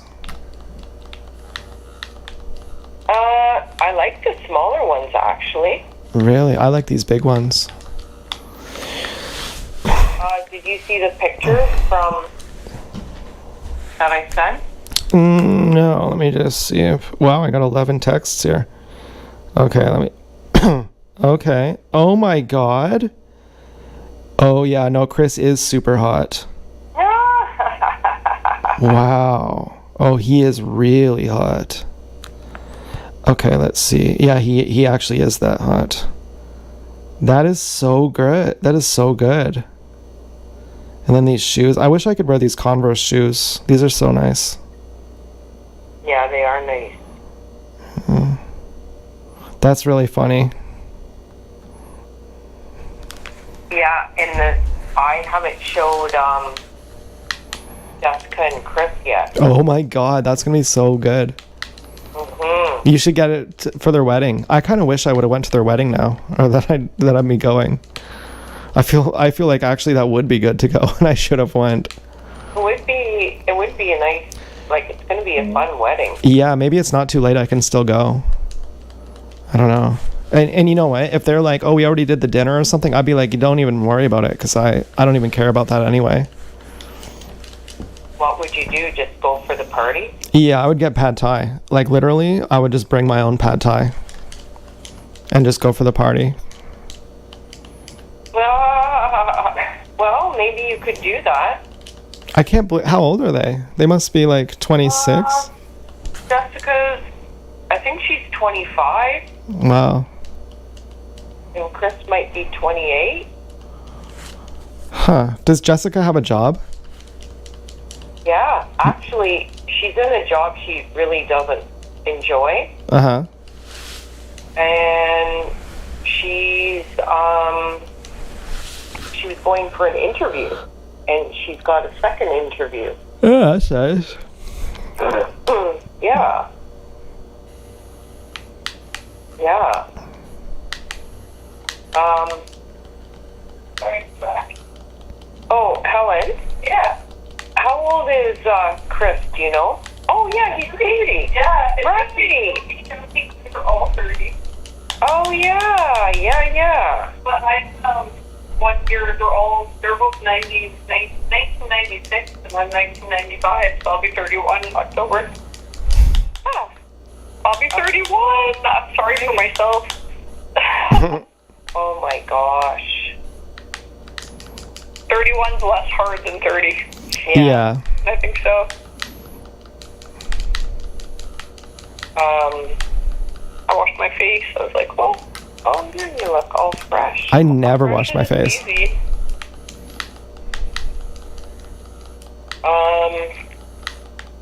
Oh boy, it's trying to get rid of some photos so I can. You can take some. I want to take some photos. You can always take some of my phone. I also have this would be fun too if we're willing to buy the film, which is probably a stable next door. This will give you instant print minis, like they all look like. Oh, like a Polaroid, right? Yeah, like those Polaroids. Yeah, and that's kind of fun. Sometimes when you get them instantly and you can put them. I just don't have film, so you can buy film next door. It's crazy, but it's fun. Or I have an actual nice like DSL camera just with space on it. I just don't. I haven't taken it out in a year. It's chunky, right? It's a big one. Oh, okay. Yeah. Edgar's a baby. Edgar's good boy. You're a good boy. There were people outside talking, so. Oh, okay. Like barking it. Okay. A couple or something, they were talking. Good boy, Edgar. Yeah. Edgar knows. Oh, Edgar knew they were out there, and they weren't even like out front of our window. They were like to the side near the restaurant. Yeah, I wonder like sometimes if people are like, if Edgar can tell if people are good or bad people, and if he gets a bad sense, he's barking at them. Well, yeah, because the second we got out, he started losing it at this couple, and I was like, oh, maybe they're bad vibes. Yeah, I feel like dogs know. Could be. They weren't like arguing, but he just hated them, and he normally doesn't do that. And he's such a sweetheart. If Edgar doesn't like you, there's a big problem with you. Yeah, Edgar's really precious. Yeah. Good boy. You're a good boy. I think he's. Oh, sorry, you go, Zedbug. I think he's one of those dogs that if you leave him in the car, someone will steal him. Oh, yeah. I've had people say, just tie him up outside the coffee shop when you go and get a coffee. And I said, yeah, right. So you can steal him? Yeah. Yeah, you're not going to fool me. Yeah, he's definitely a dog that people would steal. People stop me for photos all the time. Oh. Of Edgar, they say, can I just get a photo? Like, he's probably been photographed like 50 times since I got him. Yeah. Then you'll see him on some friggin' dog food thing. Somebody's made like $1,000. Yeah, exactly. Look, he's putting himself to bed up there. Oh, he's tired. Edgar. Edgar, baby. Oh, I was gonna say something, but I forget. Oh well, I guess it couldn't have been that important. I hate when that happens so much. Yeah. I got Seabubs a loofah, but she brought one. Oh yeah, I love loofahs. I'll never not have a loofah again. Yeah, I would never go without. We just both got on. You got me onto them last year. Yeah, and I have a Lush orange body scrub in there I got when my parents were here. And you only need just a little scoop onto the loofah, and you lather your full body. So all the oranges. Yeah, it's so nice. Oh, yeah, try that out tomorrow morning. From Lush. Oh yeah, it's like a big container. It's so nice. Yeah. Okay. Helen, I'm going to show Helen a picture, and she has to rate it between a 1 and a 10. What is the picture of? Oh God, it's of Sam, the guitar player. Yeah, that's a 8. 8? He gets an 8. Okay, I thought it would be higher. Sam looks like a Muppet. He's got so much fur on him that you hardly see his face. He's got big, thick curly hair. He's got a big full beard. And he always wears shades indoors, like Oh yeah, 1 a.m. shades on, a hat. Actually, I'll send you the pic. Yeah, actually, you have to rate Yeah, you him. can rate Sam, Okay. but he's really fun to watch play. He is fun to watch play. Is he a I guess he's a keeper. Yeah, he's pretty good. Well, no picture is coming up. I just sent it right now. Okay. Yeah, I think I've heard about this guy. Oh, here it is. What does he get? Let's see. Oh, wow. Oh, yeah, he's something, all right. T-Bubs gives him a 10 every time. I don't know about that. Yeah, I give him a 10. Wow. I wouldn't want, yeah, he's a character. I don't know what to say. He's a character, definitely. And we're gonna go see him play. Yeah, I like him. Yeah, he's real spunky. Yeah. He's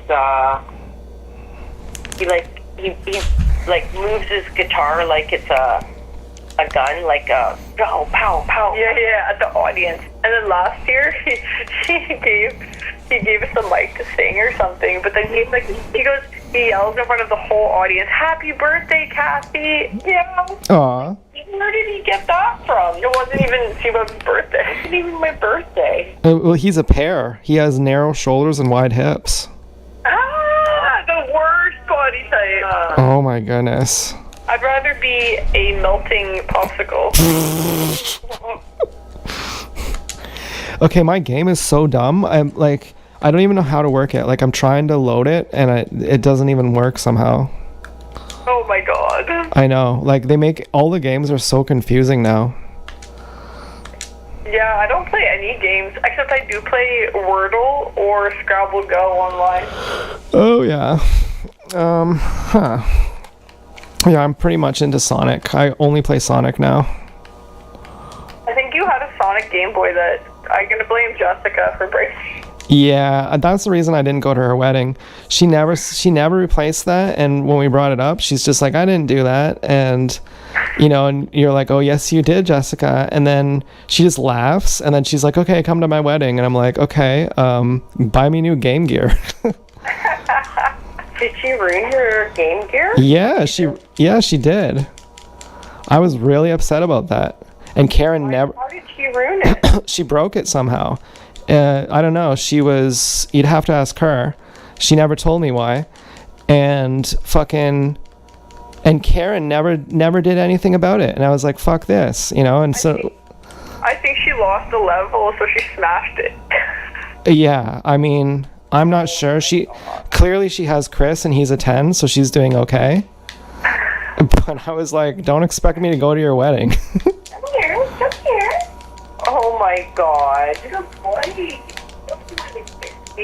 That's too funny. You're being whacked. So are you still mad at her for... Yeah. Okay. Yeah. I think the wedding's gonna be real fun.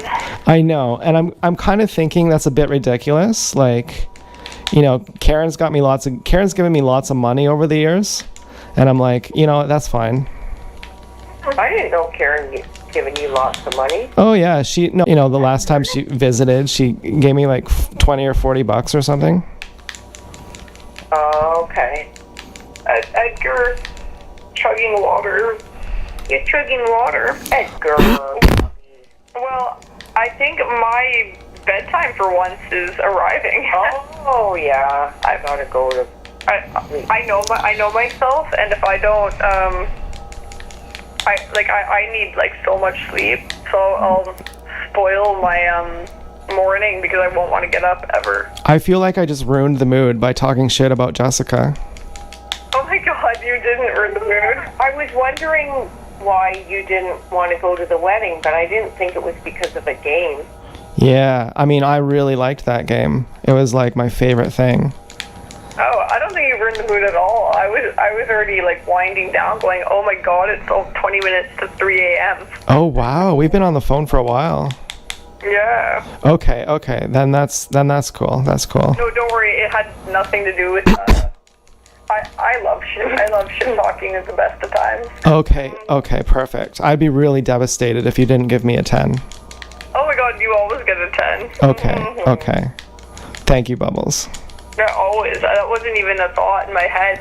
I was like, yeah, I wasn't even thinking that. I was just like, oh man, I could sleep forever. Okay. Yeah, I'm Tired. We both just drank a sleepy tea. Oh. No? Like, makes you tired.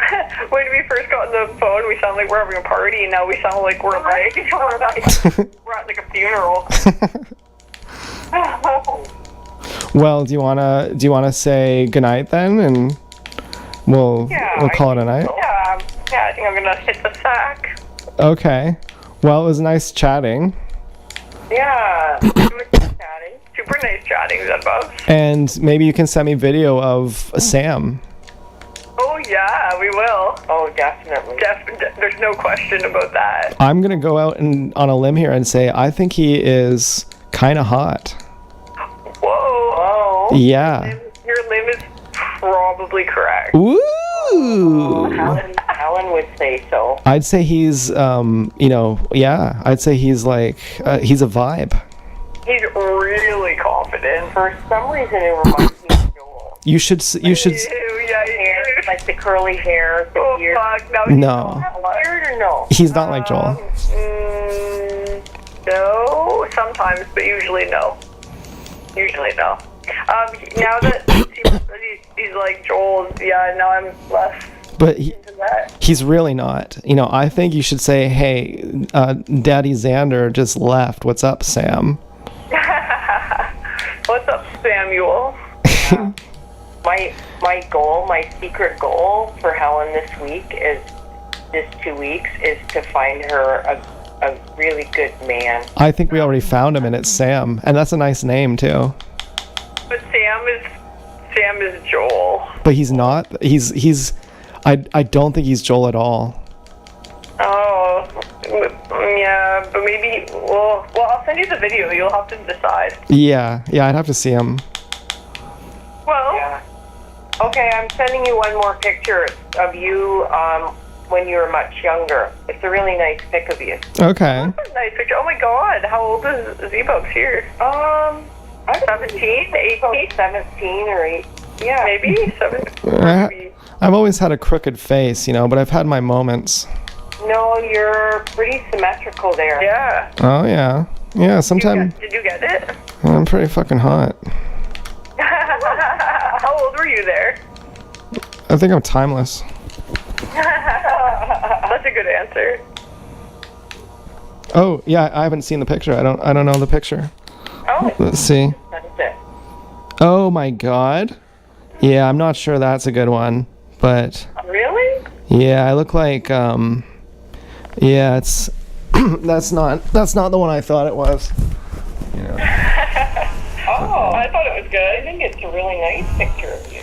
Yeah, well maybe that's a thing. People are most hard on themselves. Yeah, that's probably true. And, yeah, I guess I got a nice chin. I got a nice smile lines. That's before I fucked my eyes up with surgery. Yeah, don't do that again. Yeah, no, cosmetic surgery is really gay. Yeah, I didn't know you did surgery on your eyes. Yeah, I did. I got dumped by a girl. My version of Drew, she fucking dumped me. She and then I was like, I guess I need cosmetic surgery, and I went out and did that. Oh my god, I didn't know that. What did you do? What did you do to them? I They cut off like a whole bunch of my eyelid while I was awake with a laser. Oh, jeez. Yeah, it was really fucking painful. Yeah, that sounds like extremely painful. It was really fucking painful. Yeah, good riddance to the surgery. Oh yeah, I'm really glad that I wouldn't want to do that again. And good riddance to your Drew. Oh yeah. Yeah, apparently loving the wrong person ruins your life. Yeah, I've heard that. I agree. Yep. Oh, hey, well, it was nice chatting with you boys. Yeah, you too. Yeah, that was fun. I know. I had fun as well. Are we on TV right now? Yep. Well, I mean, your voices are, but what the show is I'm playing my new Sonic game. Yeah, that's awesome. Yeah. It's one of your agendas to clean up your room a little. Oh yeah. I've been meaning to get to that. I was balls deep in cleaning the apartment today, and it doesn't even look like it. Yeah, it looks good. It looks lived in. Do you guys have a full moon over there? Oh, I don't know. I Did a couple nights ago. God, yeah, we did, because that was when my crazy shift happened. Is that a thing that if it's a full moon here, it's a full moon there? Yeah. Oh, nice. Yeah, it's a full moon. I can actually see it out the window. Really? Yeah. Really? Well, now I have to look. I think I told you. Apparently, people act really fucked up the day after a full moon. Oh, yeah. There was someone who would always like beat their wife after like or something. So I forget who that was. People at work act really fucked up too. And when Grandma used to work at the grocery store, people would like on a very frequent basis drop things and break them. Yeah. And so Grandma made note of it the one night. She said people keep dropping things and breaking them. And her coworker said, yeah, it was a full moon last night. Yeah, like And that was it. it changes your weight or something. It's done. Oh, okay. Oh, yeah. Are you sure? Yeah. Thank you. People go real nuts at work too. Yeah, Helen said people go nuts at work too. Like nuts, like nuts. Like, Maybe you can get Real thing. a really good show from Sam if you go out and see him tomorrow night. On a full moon. Yeah, or the day after too, apparently. Oh, he only plays on Saturday, Helen said. Oh. Oh, Friday, Saturday.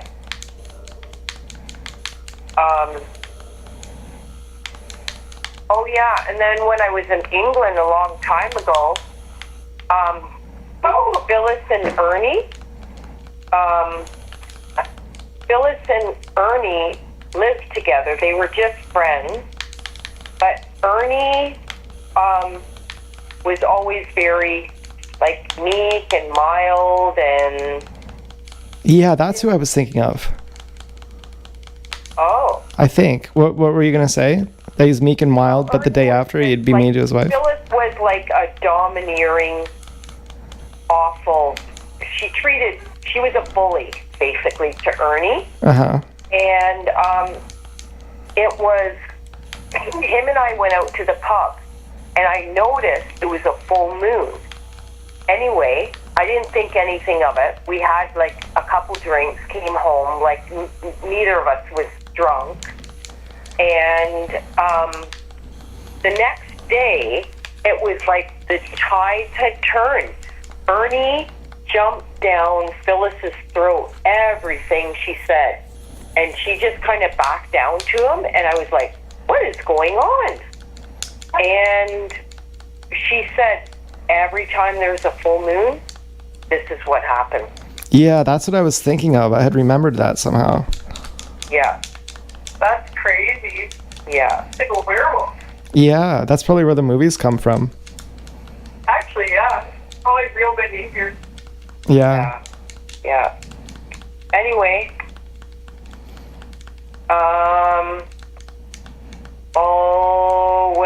chat with you sometime soon. Oh, okay.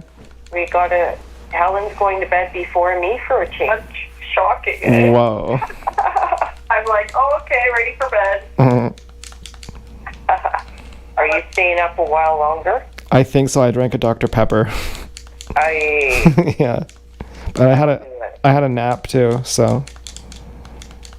Oh, well, that's good. Yeah, never mind. I know I can't get up for you in good time if I don't. Yeah. It'll be game over for me. Yeah. Okay, well, we'll say good night, boys. Okay. Well, it was nice And, chatting. Yeah, nice chatting with you. And yeah, we'll talk to you soon. Okay. You're nice chatting them both. I know. Okay. Nice chatting too. Okay. All right. Bye-bye. Okay. Toodaloo. Toodaloo. Bye-bye. Okay, so I'm gonna get some music here. Fucking, what was I talking about again? Let me get my music on. So, we just had an hour-long phone call. 1 hour. 50 minutes. Yeah, I think everything should be working fine still. Now, should I go to bed too late and then I can barely have any energy for my date? I might be tired. How am I gonna sleep? Do you know how excited I am? Ultimately, I do believe Dance Girl's gonna be there, and I can't even sleep. I'm like fucking, you know, I'm gonna be tired no matter what. So what should I even try and do? Just drink a Dr. Pepper in the morning? Yeah, I guess. And what am I gonna wear? I don't know. I don't even know. And fucking. Oh, I hope Helen gets with Sam. He's great. And she's like, oh, he reminds me of Joel. I'm like, oh, he's not like Joel. Just because he plays guitar. He's a different... I can tell instantly that that's a different vibe. It just looks the same. Fucking... Yeah, I wanted to show you Chris, because he's really hot, but I thought that'd be a violation of privacy or something. And I don't know what else there is to talk about, really. I mean, I got some bubblies, and I got the room all set up, and, you know, maybe tomorrow night I'll be playing video games with Dance Girl here in bed with me. That'd be cool to have her on a video. There's a lot of TIs who I'm like, you are so fucked, dude. They're like, you know, and having Dance Girl in bed with me would help me feel like... I don't know. It would help me not feel so humiliated somehow. I'd be like, how do you like them apples? You know, like Will Hunting in the movie Good Will Hunting. I got Dance Girl here. How do you like them apples? Well, but what was I talking about again? Fucking... I forget. But can you imagine if TSD hates Dance Girl and that's his niece, his great niece or something? What would that be? There's like having feuds like that. I don't think we have any feuds in our family, in our perfect family. Okay, we judge people because we're perfect over here. I mean, I don't know. I fucking love family, really. It's been a long time since I've been able to fucking have Dance Girl. Oh yeah, some of these TIs, I'm like, you're so fucking dumb. Like, they're like, fuck all the gang stalkers. Fuck all the gang stalkers, man. Like, and they get so much likes. They get like 1,000 likes, 1,000,000 zillion likes. And all they do is they're like, I'm living in my car because my fucking family sucks. And it's like, live with your family. Like, your parents love you. Your gang stalking parents, they love you. They would do anything for you. And, you know, you get like 1,000 likes because you say, fuck the gang stalkers. And people love hearing that. And you think it works because it's popular. But you're missing out. You're seriously fucking missing out. Now, obviously, I'm like, because I have Dance Girl.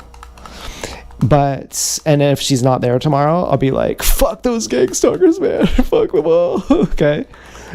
I'm no one to talk in a certain sense. But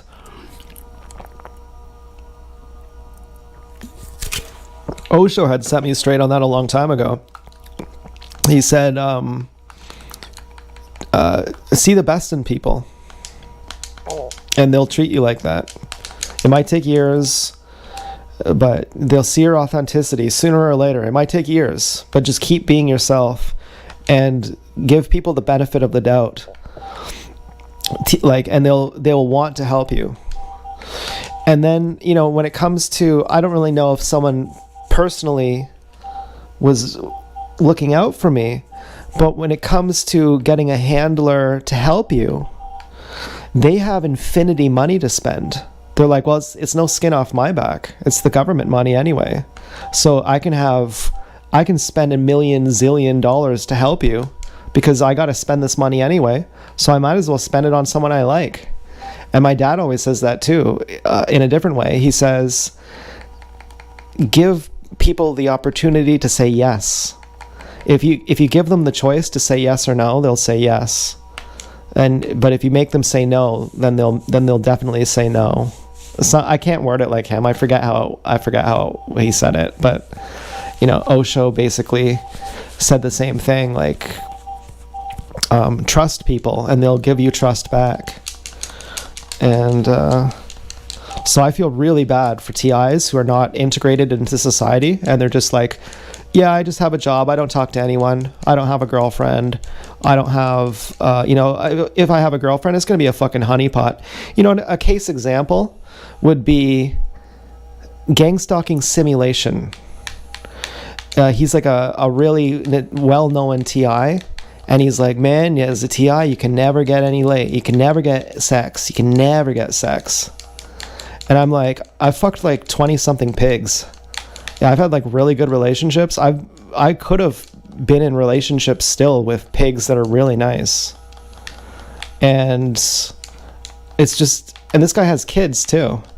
And he's like, my kids fucking gang stalk me. And, you know, he's like, man, there's a special place in hell. If you're a family and you're a gang stalker, there's a special place in hell for you.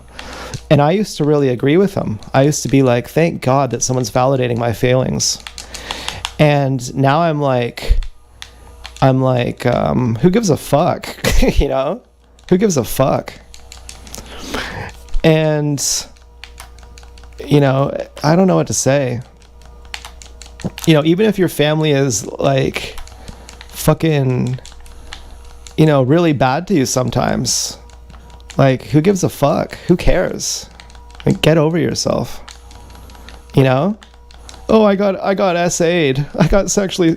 Shut up. Shut the fuck up. You know, quit crying, you little baby.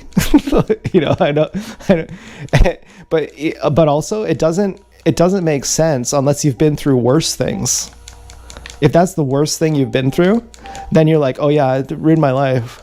But if you've been through way worse things, like systemic torture, fucking long-term systemic torture, then getting sexually assaulted, you're like, big deal, big fucking deal. You know, and Zeph made this point, and Zeph is really big on Zeph really disapproved of sexual abuse, because for reasons that should be obvious if you know Zeph.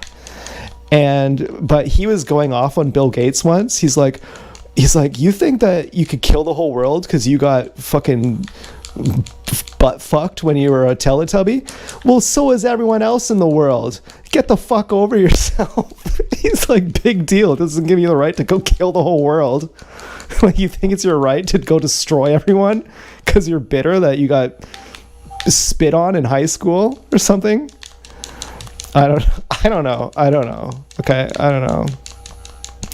But personally, you know, I'm not mad at the fucking, I'm not mad at anyone, if that makes sense. Fucking, I'm like, what would actually make me mad is getting paralyzed. Someone paralyzes me in a car accident. And that kind of zipped me about Dance Girl. I was like, Dance Girl, had you actually made me paralyzed in a car accident, do you remember the other night when I was talking about that story about that woman who takes care of her husband when he has no arms and legs and her whole life's purpose is to take care of him? I was like, what if that was me? What if I was paralyzed from getting hit by a car from your smear campaign? Would you still love me then? And what if I was homeless? What if I was poor and homeless? And I'm on one hand, I'm like, Dance Girl, we're probably richer than you, and that's probably why you want to marry me.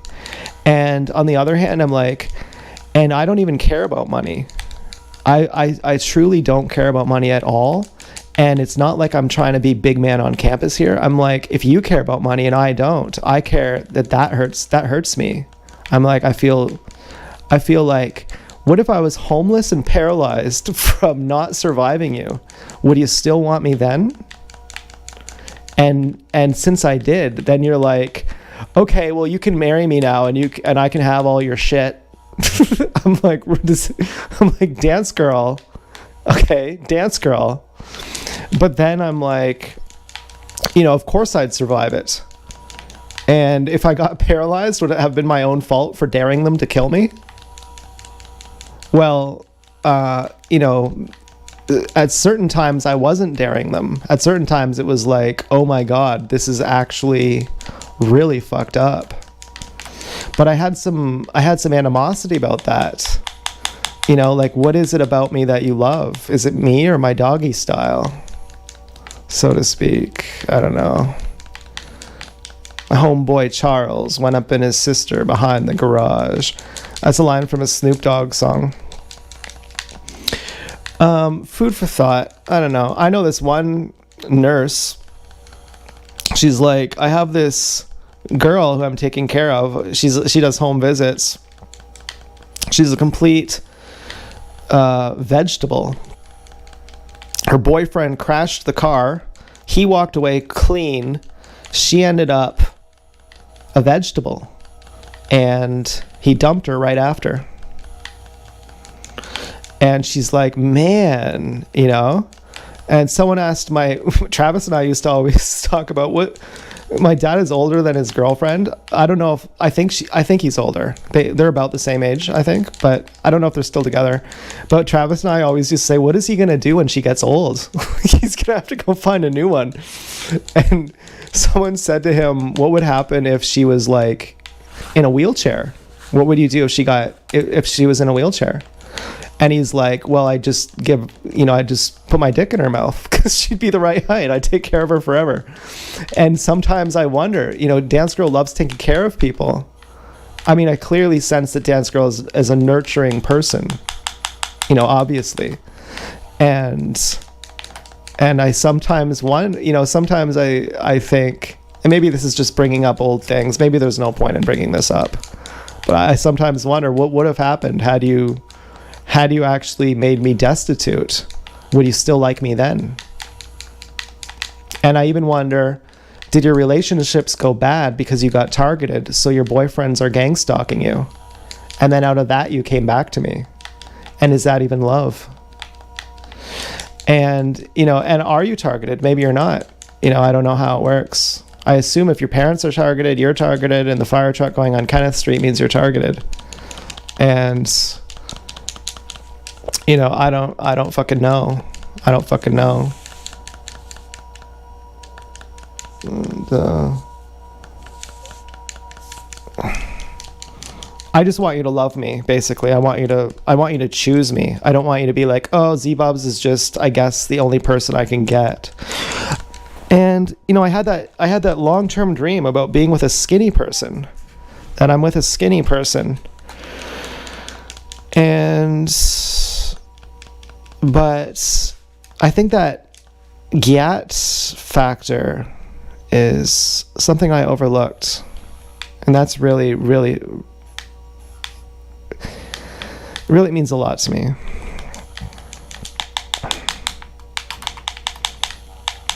But I love you, Dance Girl. So I hope you'll be on our date tomorrow. I'm really fucking not that scared, actually, because I got pretty annoyed with how scared I was, and I was kind of putting you on a pedestal, I think. Kind of, you're so high above me. It's Dance Girl. It's almost like you're Kim Jong-un and I'm a North Korean. I'm like, that's the supreme leader. That's Dance Girl. That's the Dance Girl. Okay, that's like the Dance Girl. You're like a celebrity to me, Dance Girl. And so this is like a lot. This is a lot for me. This is a huge risk for me. And I'm not going to try and play it as if you're trying to arrest me. I'm going to be like, hey, it's me, Z-Bubs, the guy who's having a fucking relationship with you. It's me, your boyfriend, Zach, at 155 Trafalgar Ave. Here's my social insurance number. It's me. Like, that's what I'm going to be like. And fucking, that's like... That's the way you got to do it. And so I was tired of being scared, of feeling, maybe you won't like me. Maybe you will be there, of course, but you just won't like me. I'll just freeze up and it'll be awkward. And I'll shut down. And as soon as you're gone, I'll start singing and dancing, and I'll be like, oh, now I'm okay. But when you're there, I'll just be like, I can't talk now. Now I'm terrified. And not that you're a bad person, not that you're evil, but that you're not evil and you're not a bad person. And I gotta lose you.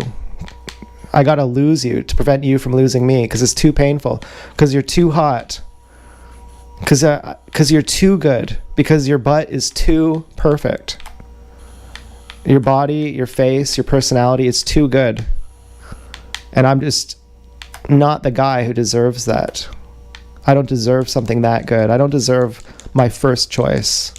I deserve my 50th choice or my 100th. But my first? Oh no, that's just too unrealistic for me. I tried that before with Chelsea and it didn't work. So it's not going to work with you. So I got to freeze up and shut down. And so that's what I was worried of. And I was like, fuck that, And then so I started meditating and getting my good feeling in my belly. And I'm like, this feeling, okay, what Dance Girl loves about me, it's not the gift of my gab. It's not my looks. It's not my age. It's not my anything that you can see. It's not my emotions. It's not my consistency. It's my presence. It's how conscious I am. And that's like this feeling I have in my stomach, basically. It's like my love belly. I've said this before, that what I give you is the love belly. And I get it from you as well. And that's the thing. And when I have that, I feel totally confident, because it makes me feel so good that it then does make sense.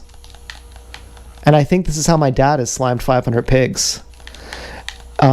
Because he says he's enlightened. And I think this is what enlightenment is. It's when, and again, like, fucking, well, anyway, I'm going to have a little more confidence in myself and say, I think this is what enlightenment is. It's when you have this feeling in your belly. And it's when your hara is sealed. And I think some people seal their hara without even knowing it. They don't even know what a hara is, but their hara is sealed.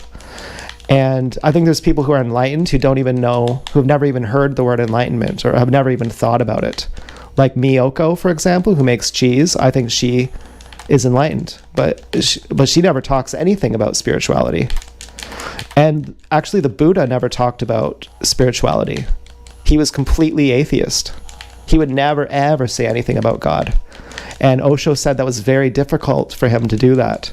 He wanted to talk about God very badly, but he wouldn't ever do it. Because you make it profane. When you put it into words, you make it profane. And so when I have this feeling in my belly, which I get from meditation, I then feel worthy of you. I then say, of course you would like me, because I feel so good. And so that's what I've been doing today, because I've just been so fucking scared. Like, I made this date in a certain sense. I gave us a month to prepare because we needed it. We had issues to work through. We had to work through our resentments. And now we've worked through them. And so now we're ready to see each other, and we have nothing residual that we're ruminating on. But as it was getting closer, I was starting to panic. I was like, this is really fucking scary. Like, I'm actually really fucking scared right now. And finally I was like, okay, you're really scared, but you could just meditate, remember? That's what you do when you're really scared. And you can use the fear as well to your benefit, because that's energy. Your fear is energy, and you can transfer it. You could transform it into love, into meditation. The same energy that is fear becomes love. And so that's what my meditation is all about. And that's how I'm feeling a lot better. Like I deserve you. Now, can I always meditate? No. Sometimes I have regressions. And that's very difficult for me. And I always show you myself during those times. Like, I would rather show you my off moments too. I make you videos in the morning, and that's the last thing I want to do. I never want you to see me like that. I'm a night owl. Once I'm at night, then I'm in my element, and then I feel my meditation is crystallized, and then I think, this is the version of myself that Dance Girl loves. But before that point, I say, oh my God, this version of me is not who she loves. But I got to show her anyway, because I would hate for her to see it later, and then she goes, oh, I'm going to leave you now. And so unfortunately, if we have our date around 2 p.m. tomorrow, I can't exactly, I don't know what I'm supposed to do. I don't know if I'm supposed to say, okay, 2 p.m. and be there exactly at 2 p.m. I could. Or if I'm just supposed to say, I'll just sleep however long I need, and then sometime in tomorrow in the afternoon is when it'll happen. And it would be better to get enough sleep to have a better, like, functioning brain. And at the same time, I'm like, when you're in love, you can stay up all night, and then you can get no sleep, and then the next day you could be full of energy, because you have so much hormones. Like, as soon as I see you, I'm gonna be like in shock. I'm gonna want to start crying and weeping, and like, there's gonna be so many dimensions to it. I'm gonna want to be like, hold me like a baby and tell me I'm good. And I'm going to want to be like, and I'm Dance Girl's boyfriend, what's up? I'm the coolest guy alive. I'm going to be like, the levels of shock are going to be so multi-dimensional. I'll die if you're there, Dance Girl. I'll literally faint. If I see you, I'll literally faint. I've been waiting for this moment. In like that Phil Morris song, he's like, I've been waiting for this moment all my life. Oh yeah. And then there'll be like fucking TSD associates and fake dance girls everywhere. they're like boo, boo. And then there's nice gang stalkers who are like, yeah, you got this. And then they'll all disappear. I'll see you, and they'll just fade into the background, and there'll suddenly be a spotlight on us, and everything's in slow motion, and I'm like, hey, what's up? I'm Dance Girl's boyfriend. I hope. Am I?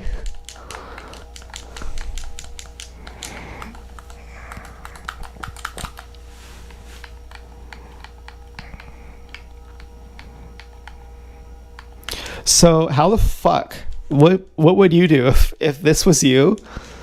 And you're like, how do I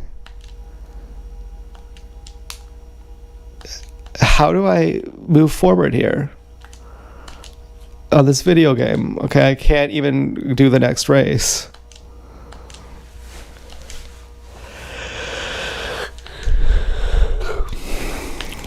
Oh wait, yeah. Sonic speed, we got super speed, no change. So yeah, I don't know if you remember, but I'm gonna go down Kenneth on the trails, and hopefully you'll find me in there somewhere. I don't know where you'll meet me, but maybe right at the beginning of the trails at Kenneth. I don't know. But whatever. If you want to do a surprise and meet me halfway through or something, if you're not there right at the beginning, I'm gonna have a fucking meltdown. But I'll still walk through the trails. I'm gonna walk down through the trail. I'm gonna cross river, and I'm gonna walk through those trails a little bit. I might go to the hill, and then I might turn back around and then just come back the same way I came. Oh, look at this. I like this snowboard one too. I wish you could do jumps.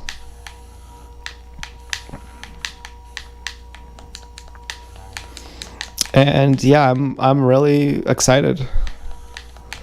I can't wait.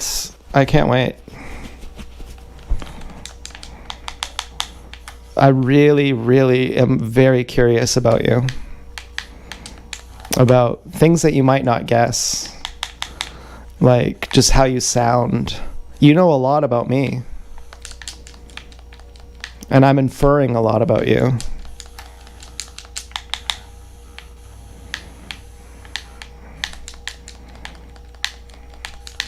Now, I'm on some Annie Lennox level. I could be so contented just with the sound of your breath.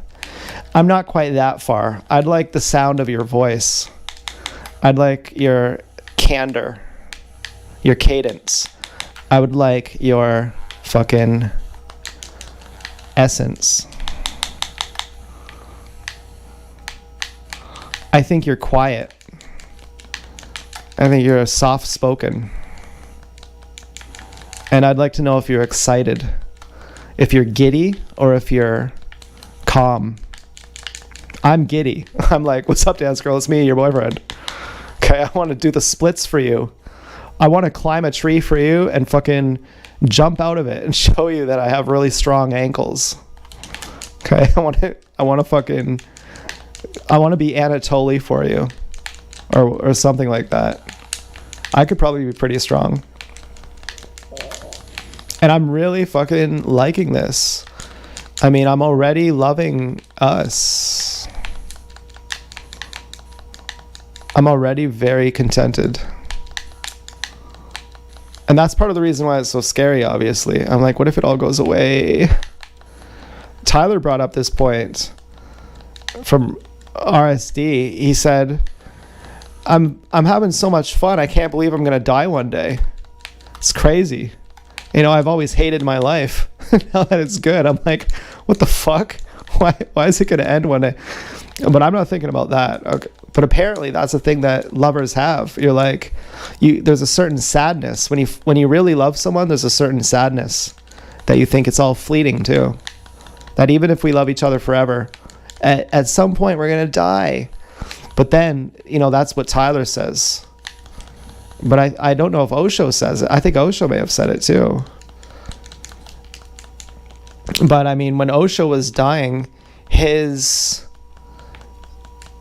doctor was crying, and Osho was like, stop crying. Just put another air conditioner in the room. And then right after he died, his doctor was reading the story of this, and Osho's like, I'll always be here. And right when he says that, a chicken goes, cock-a-doodle-doo, and everyone laughs like it was Osho inhabiting the spirit of the chicken. So I don't know if Todd is still here. If Todd is like fucking somewhere or other. But we have 61 years to live. So that's a long time. So I don't think we should think of that. It is good to think of that, but it's not good to obsess on it. So I think, I'm counting down the years. I'm like, we got 61 years left. That's a long time to know each other. And that's pretty fucking cool. Think of all the amount of we've gotten to know each other just in this time. And it's not only like we're discovering who each other are, we're also becoming who we are. Like we're also always new. And who we become depends on how we live. And we're living really dangerously in a good way. Like we're gamblers. Like we're taking life by the balls. I mean, really, it goes both ways. And to love someone is really scary. It is actually easier to settle. Most people settle, I think. And they don't even go through like the hundreds of layers of hell that you have to go through to find the person who you like. You know, they don't fuck enough pigs to find their type. They don't go through the pain of that, of all the failed relationships, all the rejections, all the brutal fucking heartbreaks of loving the wrong person and figuring it out. And instead they find someone who they can get along with enough. And then they're like, that's who I got now. And I'm like, I never did that. I always said, I'm never going down like that. I'm never fucking going down like that. And I had so many pigs, really hot pigs, who were like, I'll take care of you. You don't have to work. I'll take care of you. You can fuck other girls. We can have threesomes, whatever you want. Whatever you want, daddy. I'm like, fuck that. Fuck that. In the end, it's just the same as masturbating. And I'm aware of that. How many people find their actual pig? You know? And that's scary. You know, because your enemy can't hurt you, but your lover can. Someone you don't love can't hurt you, but someone you love can. And so I'm like fucking terrified over here that you're not going to like me, that I'm going to shut down. And, you know, and again, do I really think you're not going to like me? No, I think you're going to love me. I think you're going to want to fucking chain me up to the wall and keep me as your personal slave, just like I want you to. So with a fucking chastity cage and a fucking urethral sounding plug. I mean, I don't know. See, that seems like a new one for me. Okay, I don't know how that would be. But we have 61 years to figure it out. So that's a long time. I think that's really good. I think that's like a lot of time.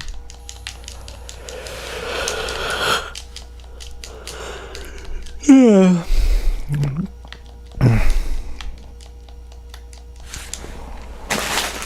Got some bubbly. If you come over, I have the dishes done. I have the house is nice. I have some chips. I don't know what else I can. I'll make you dinner. You know, we can have. I might be afraid to have sex too. You know. But that's kind of because I have candida. I have like a little red mark on the side of my leg. No, I had that with Sub-Zero and with Din Venom's pig. They never got that. And I can get some. It's like man, I really shouldn't tell you this, but I make that instantly not contagious, according to my doctor, by putting antifungal cream on it. But I never used that cream with Din Venom's pig, and she never got it. And what it actually is it's candida. It's an excess of yeast in my blood, which I cured that by fasting, but then I kind of got it back a little bit. And it's on my leg, really. So I would have to like pull my tack out of my boxers to have sex. But that's one reason I'm afraid. The other reason is because I have a tonsil stone, I think. But we have a mouthwash for that. And that's kind of gross. But, you know, that's like the best I could do at this point. And just based on those two things, I'm like, I would kind of want to wait till like our 4th date to have sex so I could actually cure those things. Just in case you're grossed out by that. But then if you're not grossed out by that, then I was like, well, it doesn't really matter then. Like, I'm not in a hurry. So I mean, this is already a monumental occasion. Just talking to you, that's already more than enough. So, but if you came over, I'd make you fucking dinner. I'd make you, I'd get pad thai. We'd go to Bentan, obviously. I would show you to the fucking Bentan workers. You know, they all know about Dance Girl and Z-Bubs. You know, I have a lot of people who I have to say, this is Dance Girl. Okay, this is my pig. And fucking, you know, that would be, I don't know if you would play video games. I would imagine you would just watch. But I mean, if you have an Xbox One, you could play 2-player with me if you wanted to play racing with me. And this bed is really bouncy. And I don't mean that in a perverted way. I mean, it's just really squishy. It's like a really nice bed. This foam topper is worth more than the mattress. It's a fucking, you know, but I'm happy with just a wood state too. You know, play it by ear, I think. This is already more than enough. This is already so good. This is amazing. And so I don't know how I'm going to feel in the morning because I'm not myself until after breakfast and after meditation. And then I go, oh, there I am. And so I imagine that when I see you, time is gonna freeze as soon as I see you, and everything's gonna change. So it doesn't matter whether I'm underslept, it's morning, but one thing that should remain consistent is I should have my meditation, like my good feeling in my belly, which is fucking difficult for me sometimes. But I think I feel okay now. I don't feel anxious, really. I'm not like shaking my foot and tapping my fingers, and if I smoked, looking for my smokes.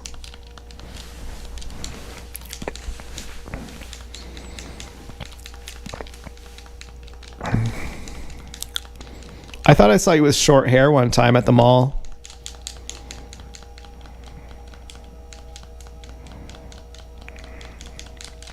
I wondered if you just tucked your hair up or something.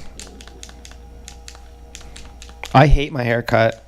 It was good, but I was like, it needs to be layered. It actually really does look amateur. It looks like fucking Poodle Girl's hair. I was like, fuck. Could you imagine Poodle Girl's dad masturbating to us having sex, watching on hidden cam? And meanwhile, he's like trying to intimidate me with his dog. Can you imagine his wife knowing that? His wife is like, my husband masturbates to that.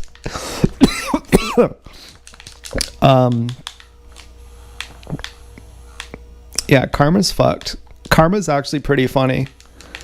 Karma's hard. You know why I roasted those Teletubbies? I did it for Todd.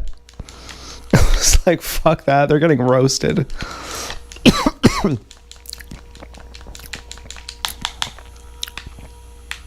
Yeah, it's for your own good, Teletubby. My friend Anung, there was this bratty kid yelling at her dad, and he just took a mug of water and threw it in his face. He was like stunned, like no one had ever done that to him. Well, I don't know if I should say goodnight over here. I mean, Dance Girl, if you were here and falling asleep, I would be so upset. I'd be like, why? Stay awake. Nathan used to get mad when I'd fall asleep. We'd be playing video games and I wouldn't even be watching. I'd just be mashing buttons. And he'd be like, what are you doing? Like, stay awake, stay awake. I was like, I can't, I'm so tired. We've been playing video games for like 6 hours. It's like 1,000,000 o'clock. It's like 2,000,000 o'clock at night.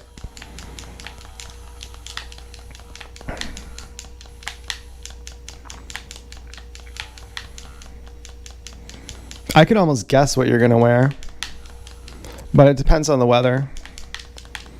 Oh, I'm so excited to wear my fucking Kung Fu shirt.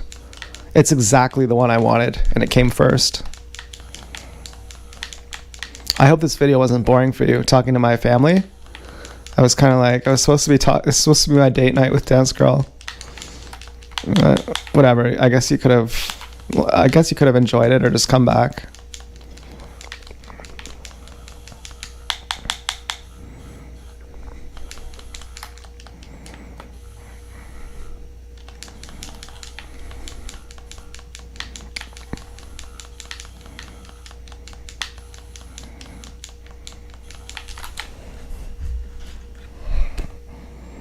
Well, you can play too. I'll just watch you play video games if you want. I would imagine you wouldn't be interested in this, but there's no stick drift, so it's pretty cool.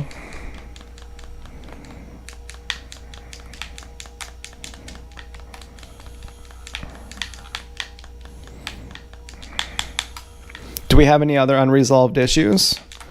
Did you kidnap Todd at some point? Well, if you did, I don't think you would ever kill him or hurt him.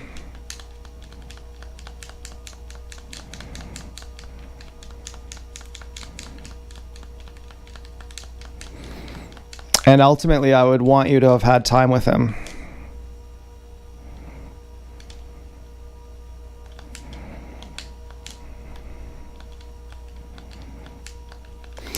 Part of me could be cold to you, but not out of malice, out of woundedness that I'm pretty weak over here.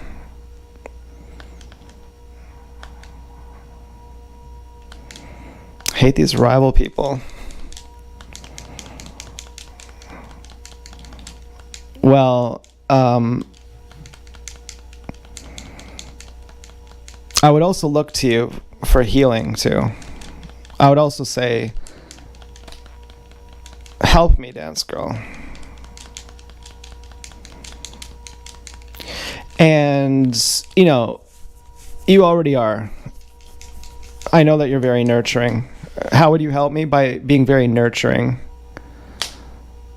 By caring about me.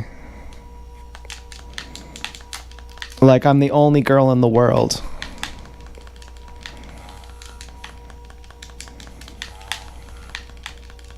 And I feel already that you do that.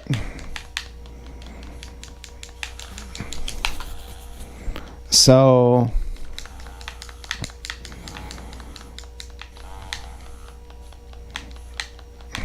thank you.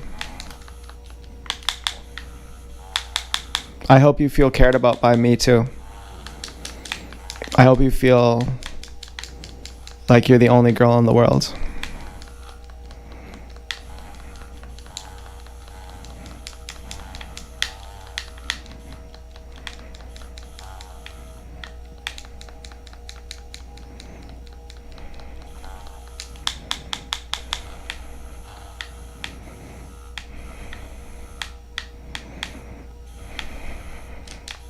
Now, if you're wondering why I'm silent right now, it's because I'm imagining you kidnapping Todd and how zanked that would make me.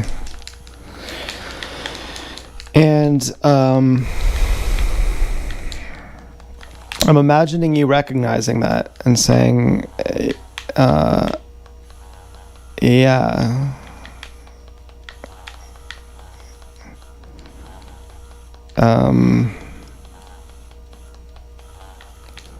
Fucking, well,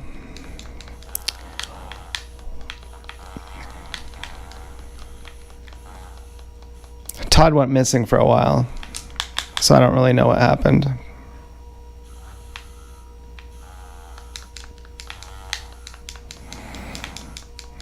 But that kind of makes me a little bit cold, I think. I'm still here. I'm trying here.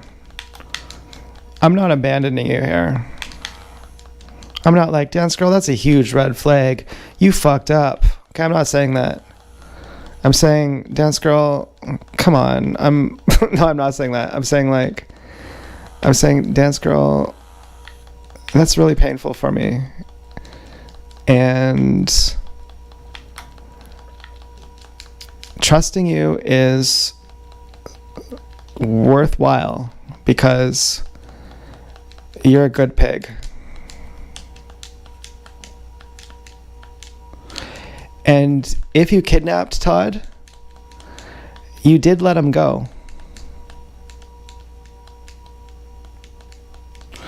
I mean, Elizabeth got strangled. I was like, he did stop strangling you, right? Like, you big crybaby. Like, when I strangled my pig and she started crying, I stopped. I was like, okay, it's done now. Never again. You know, you did let the cat go. You know, why would I be angry that you kidnapped Todd? Because he doesn't like living indoors.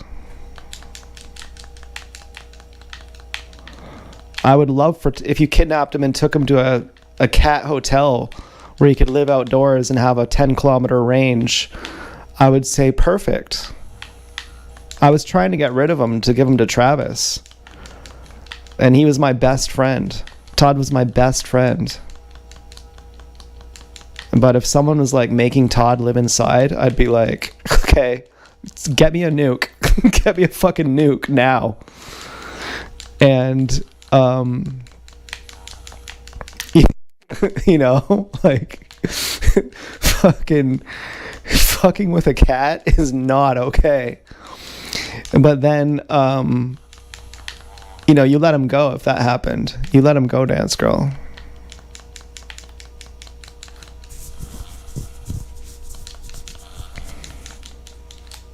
You could have been saying, this is our son. And I need a little time with him too. He's not an ordinary cat. You know that, right? That he's not an ordinary cat? I know you know that. You had to put your own soul into him. You had to give him you as well, if that's what happened. If you kidnapped Todd for a while, you had to give him something of yourself so that he could give it to me. So I could say, I could see Dance Girl in you, Todd. You had to raise him a little bit. I know you would have been good to him. I know you wouldn't have hurt him. And I know I did everything you said not to constantly, and you still let him go. Because you could argue, you know, you're threatening him. But I kept calling your bluff, and Todd was okay. And then eventually, if Todd got poisoned, I don't think that was you who did that. So, you know, I think if he got poisoned, thank God that he ate a little cooked food so that I could have said that was what killed him. Otherwise, I wouldn't have been able to forgive anything. And we wouldn't be here right now. Not that I would have went homicidal, but I mean, you and I wouldn't be a thing. And so, you know, I'm happy that things have worked out like this. You know, there have been many things that just by a fucking thread that things have worked out.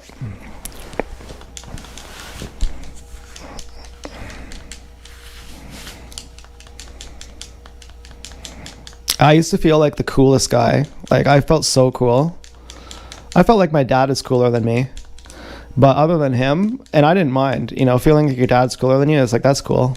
I don't gotta be cooler than him. I feel like Travis is cooler than me. But in general, and sometimes Nathan too.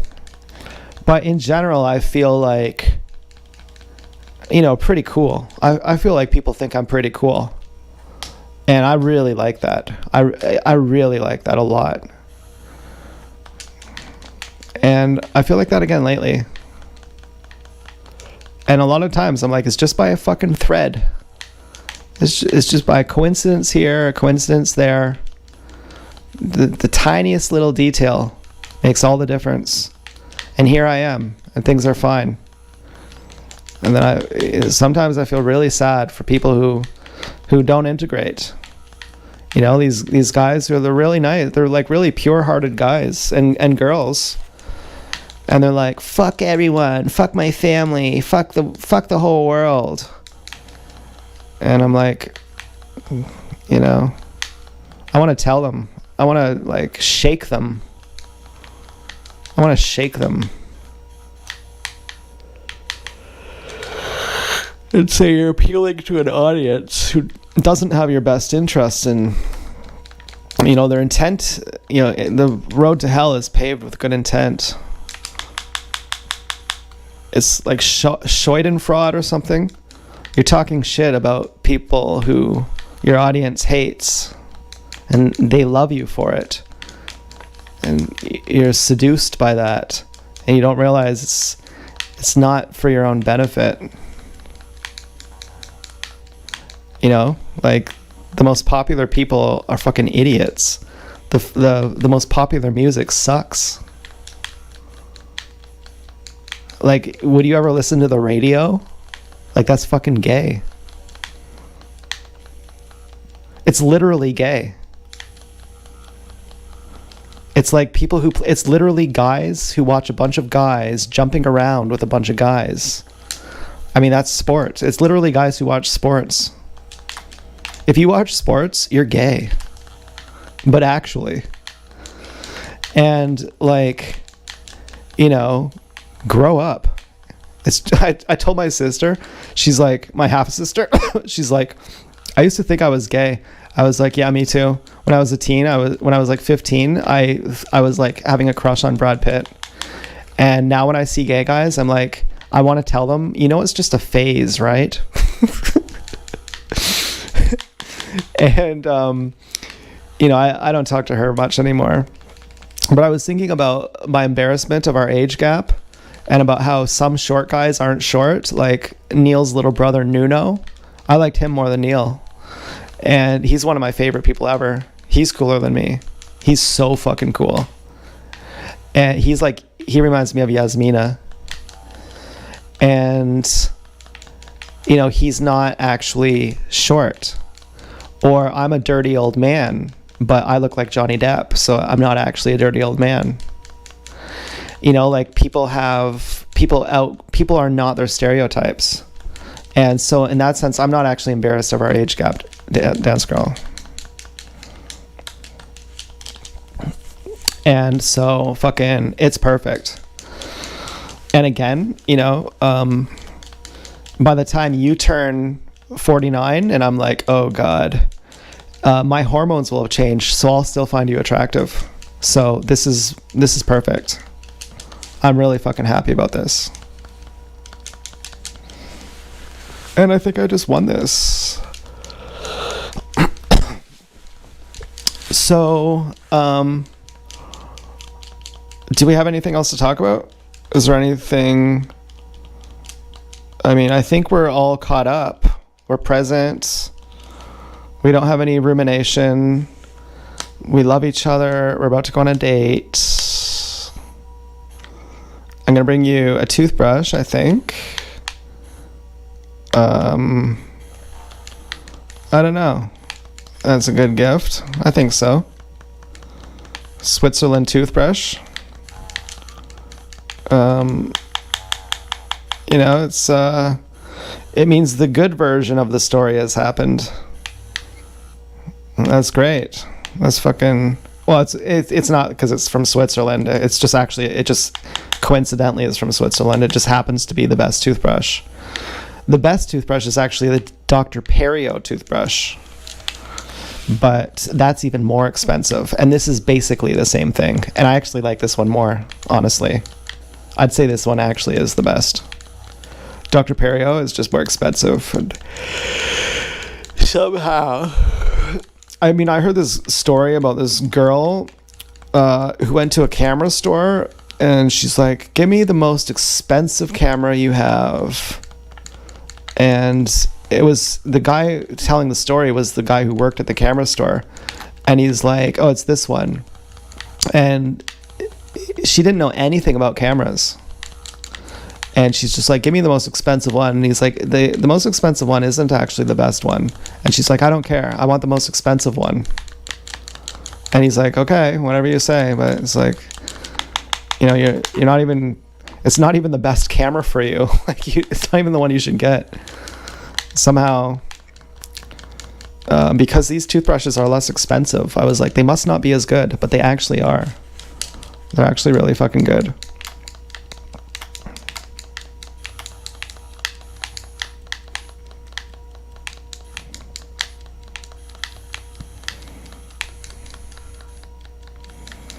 Osho says most of your dreams are nonsense, but some of them are predicting the future.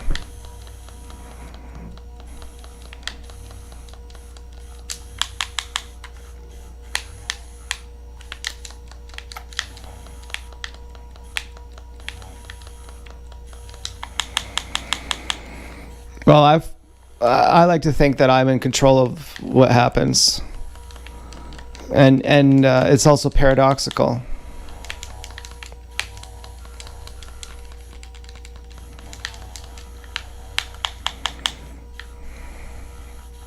Life is very mysterious. I'm interested in life. It's a real kick. It's a real entertainment.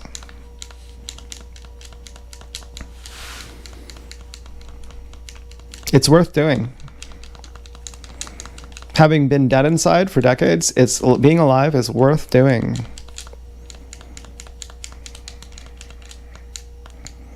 This fucking guy, I don't know if you saw the guy who was just on TV. It's like this cat with an orange crown, or with a red crown, an orange cat with a red crown.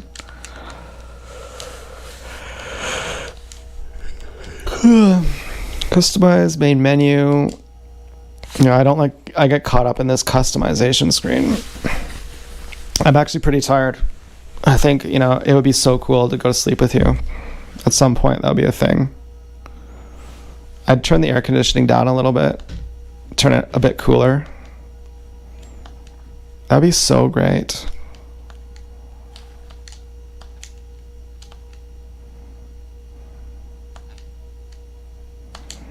And I don't know if you've ever tried a memory foam pillow, shredded memory foam with cooling technology.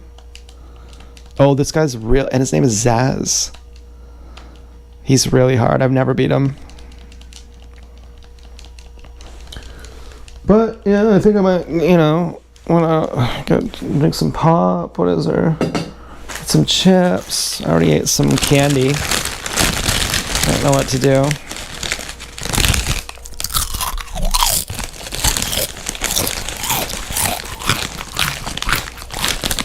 Did you know that it's cheaper to get a sub than it is to buy groceries? Like, for vegan groceries, it's so fucking expensive.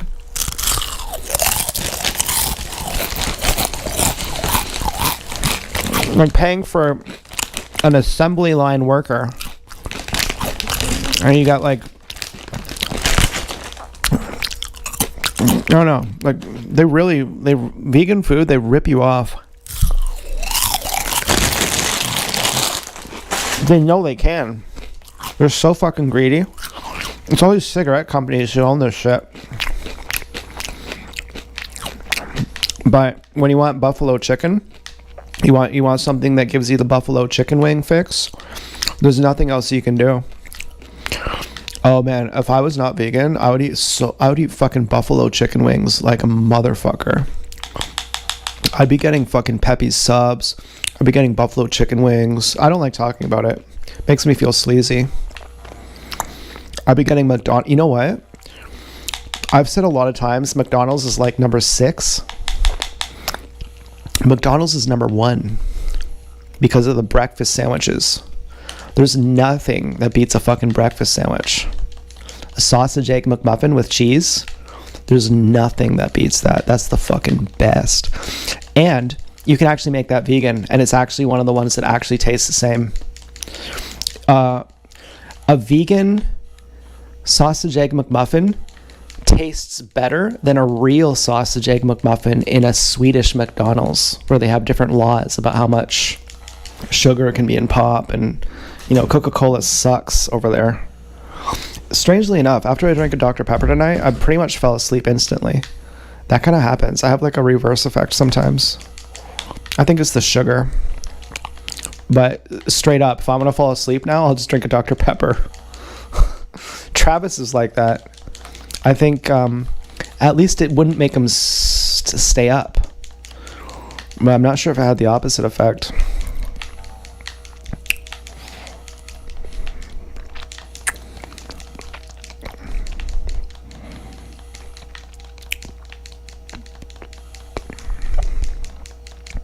So, should I set the alarm and meet you at 2? I like to be cordial or, on time. I don't, I kind of feel like I should. I don't know what to say. Or should I just get more sleep and then be in a better frame? Well, I usually have a nap. I usually have an afternoon nap, so... like today I slept from like 6 p.m. until like 11 p.m. I kind of sleep in cycles, like my sleep's all fucked up.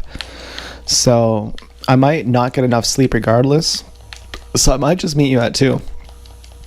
I might just leave at 1:45 and meet you at 2.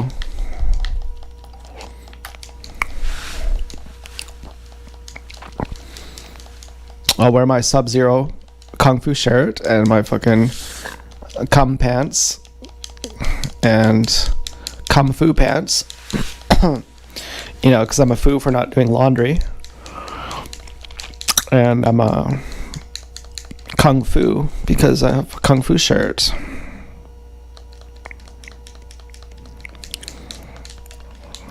Now, I look like a pear, honestly. So... not sure, but I have those wide shoulders too, so I think you're gonna like that.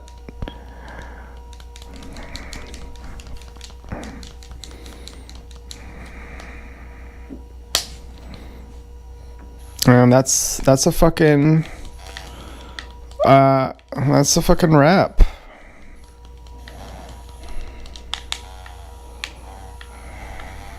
I'm gearing down to end our date now, Dance Girl. I'm like, I don't know what else there is to talk about. I might be getting tired, but maybe not. If you wanted to stay awake, I'll still stay awake.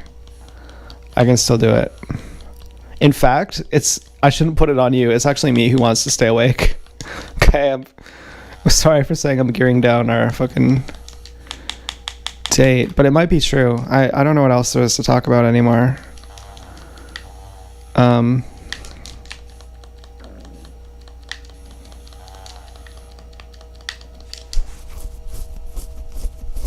Oh yeah, I'm not going to listen to Boards of Canada.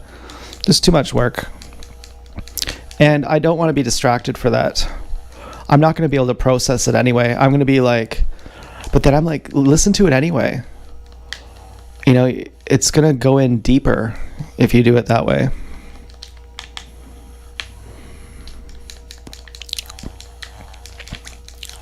I'm like, yeah, I guess, but I'm not trying to do NLP on myself here. I kind of want to have like, maybe I could listen to Boards of Canada for the first time with you.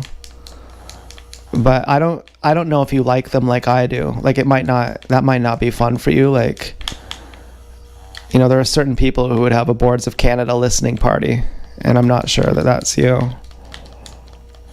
But if it was you, I want to watch a show with you.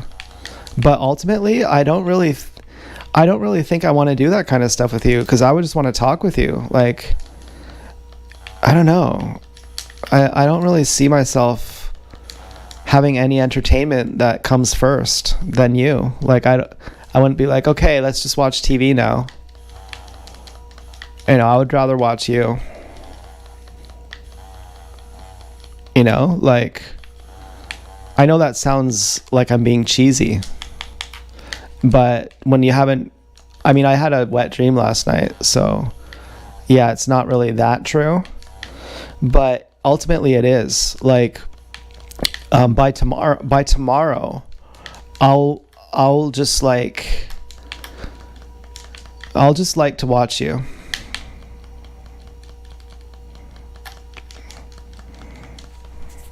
I really would like to just be in your presence.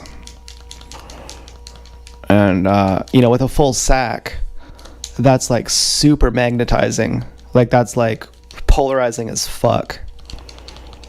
Then it really is Annie Lennox. It's like I could be contented with just your vibe.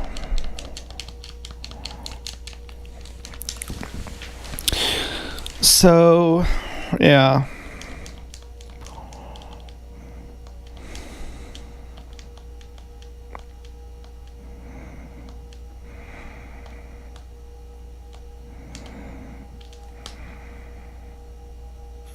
Oh, I got the green. Yeah, I wish I wasn't scared, but I'm a bit scared.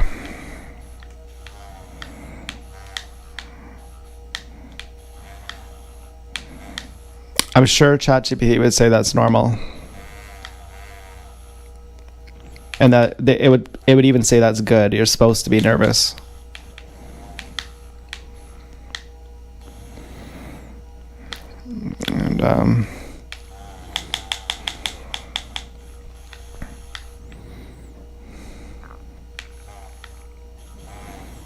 And it might look like I'm just shutting down, but I'm not. It's just hard for me to talk sometimes when I'm nervous.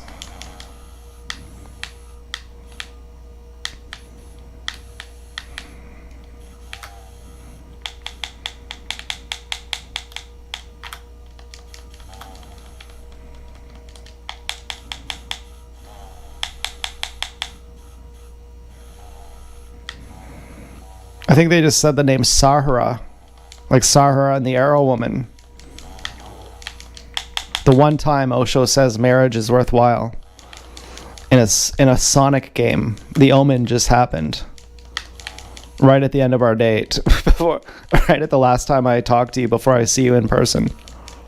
I'm probably not going to make a video tomorrow morning. I'm just going to probably set the alarm 1:45. I'm just going to put on my headphones and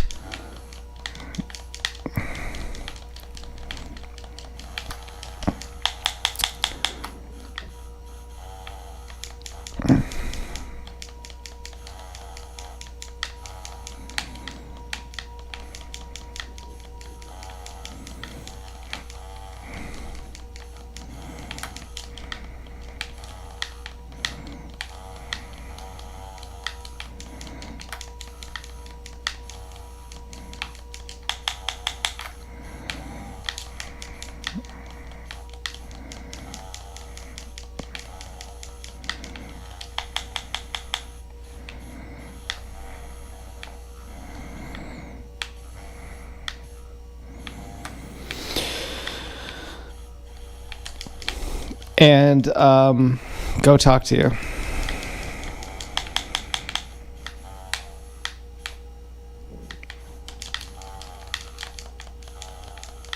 I might even ask you what your name is. I don't care though. No offense, but I mean, I don't count what your mom named you as your real name. So, but it might be nice to know what she named you as. Just kind of tell me about your mom. Like, what did she think your name is? Oh, that's nice. She'd think that. That's really cute. That's something you'd do. Like, you get to know people's family. Like, that's nice.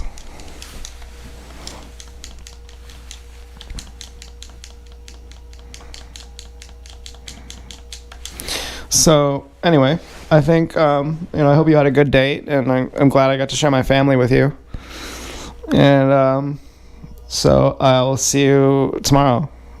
Okay. Good night, Dance Girl. I love you. Bye.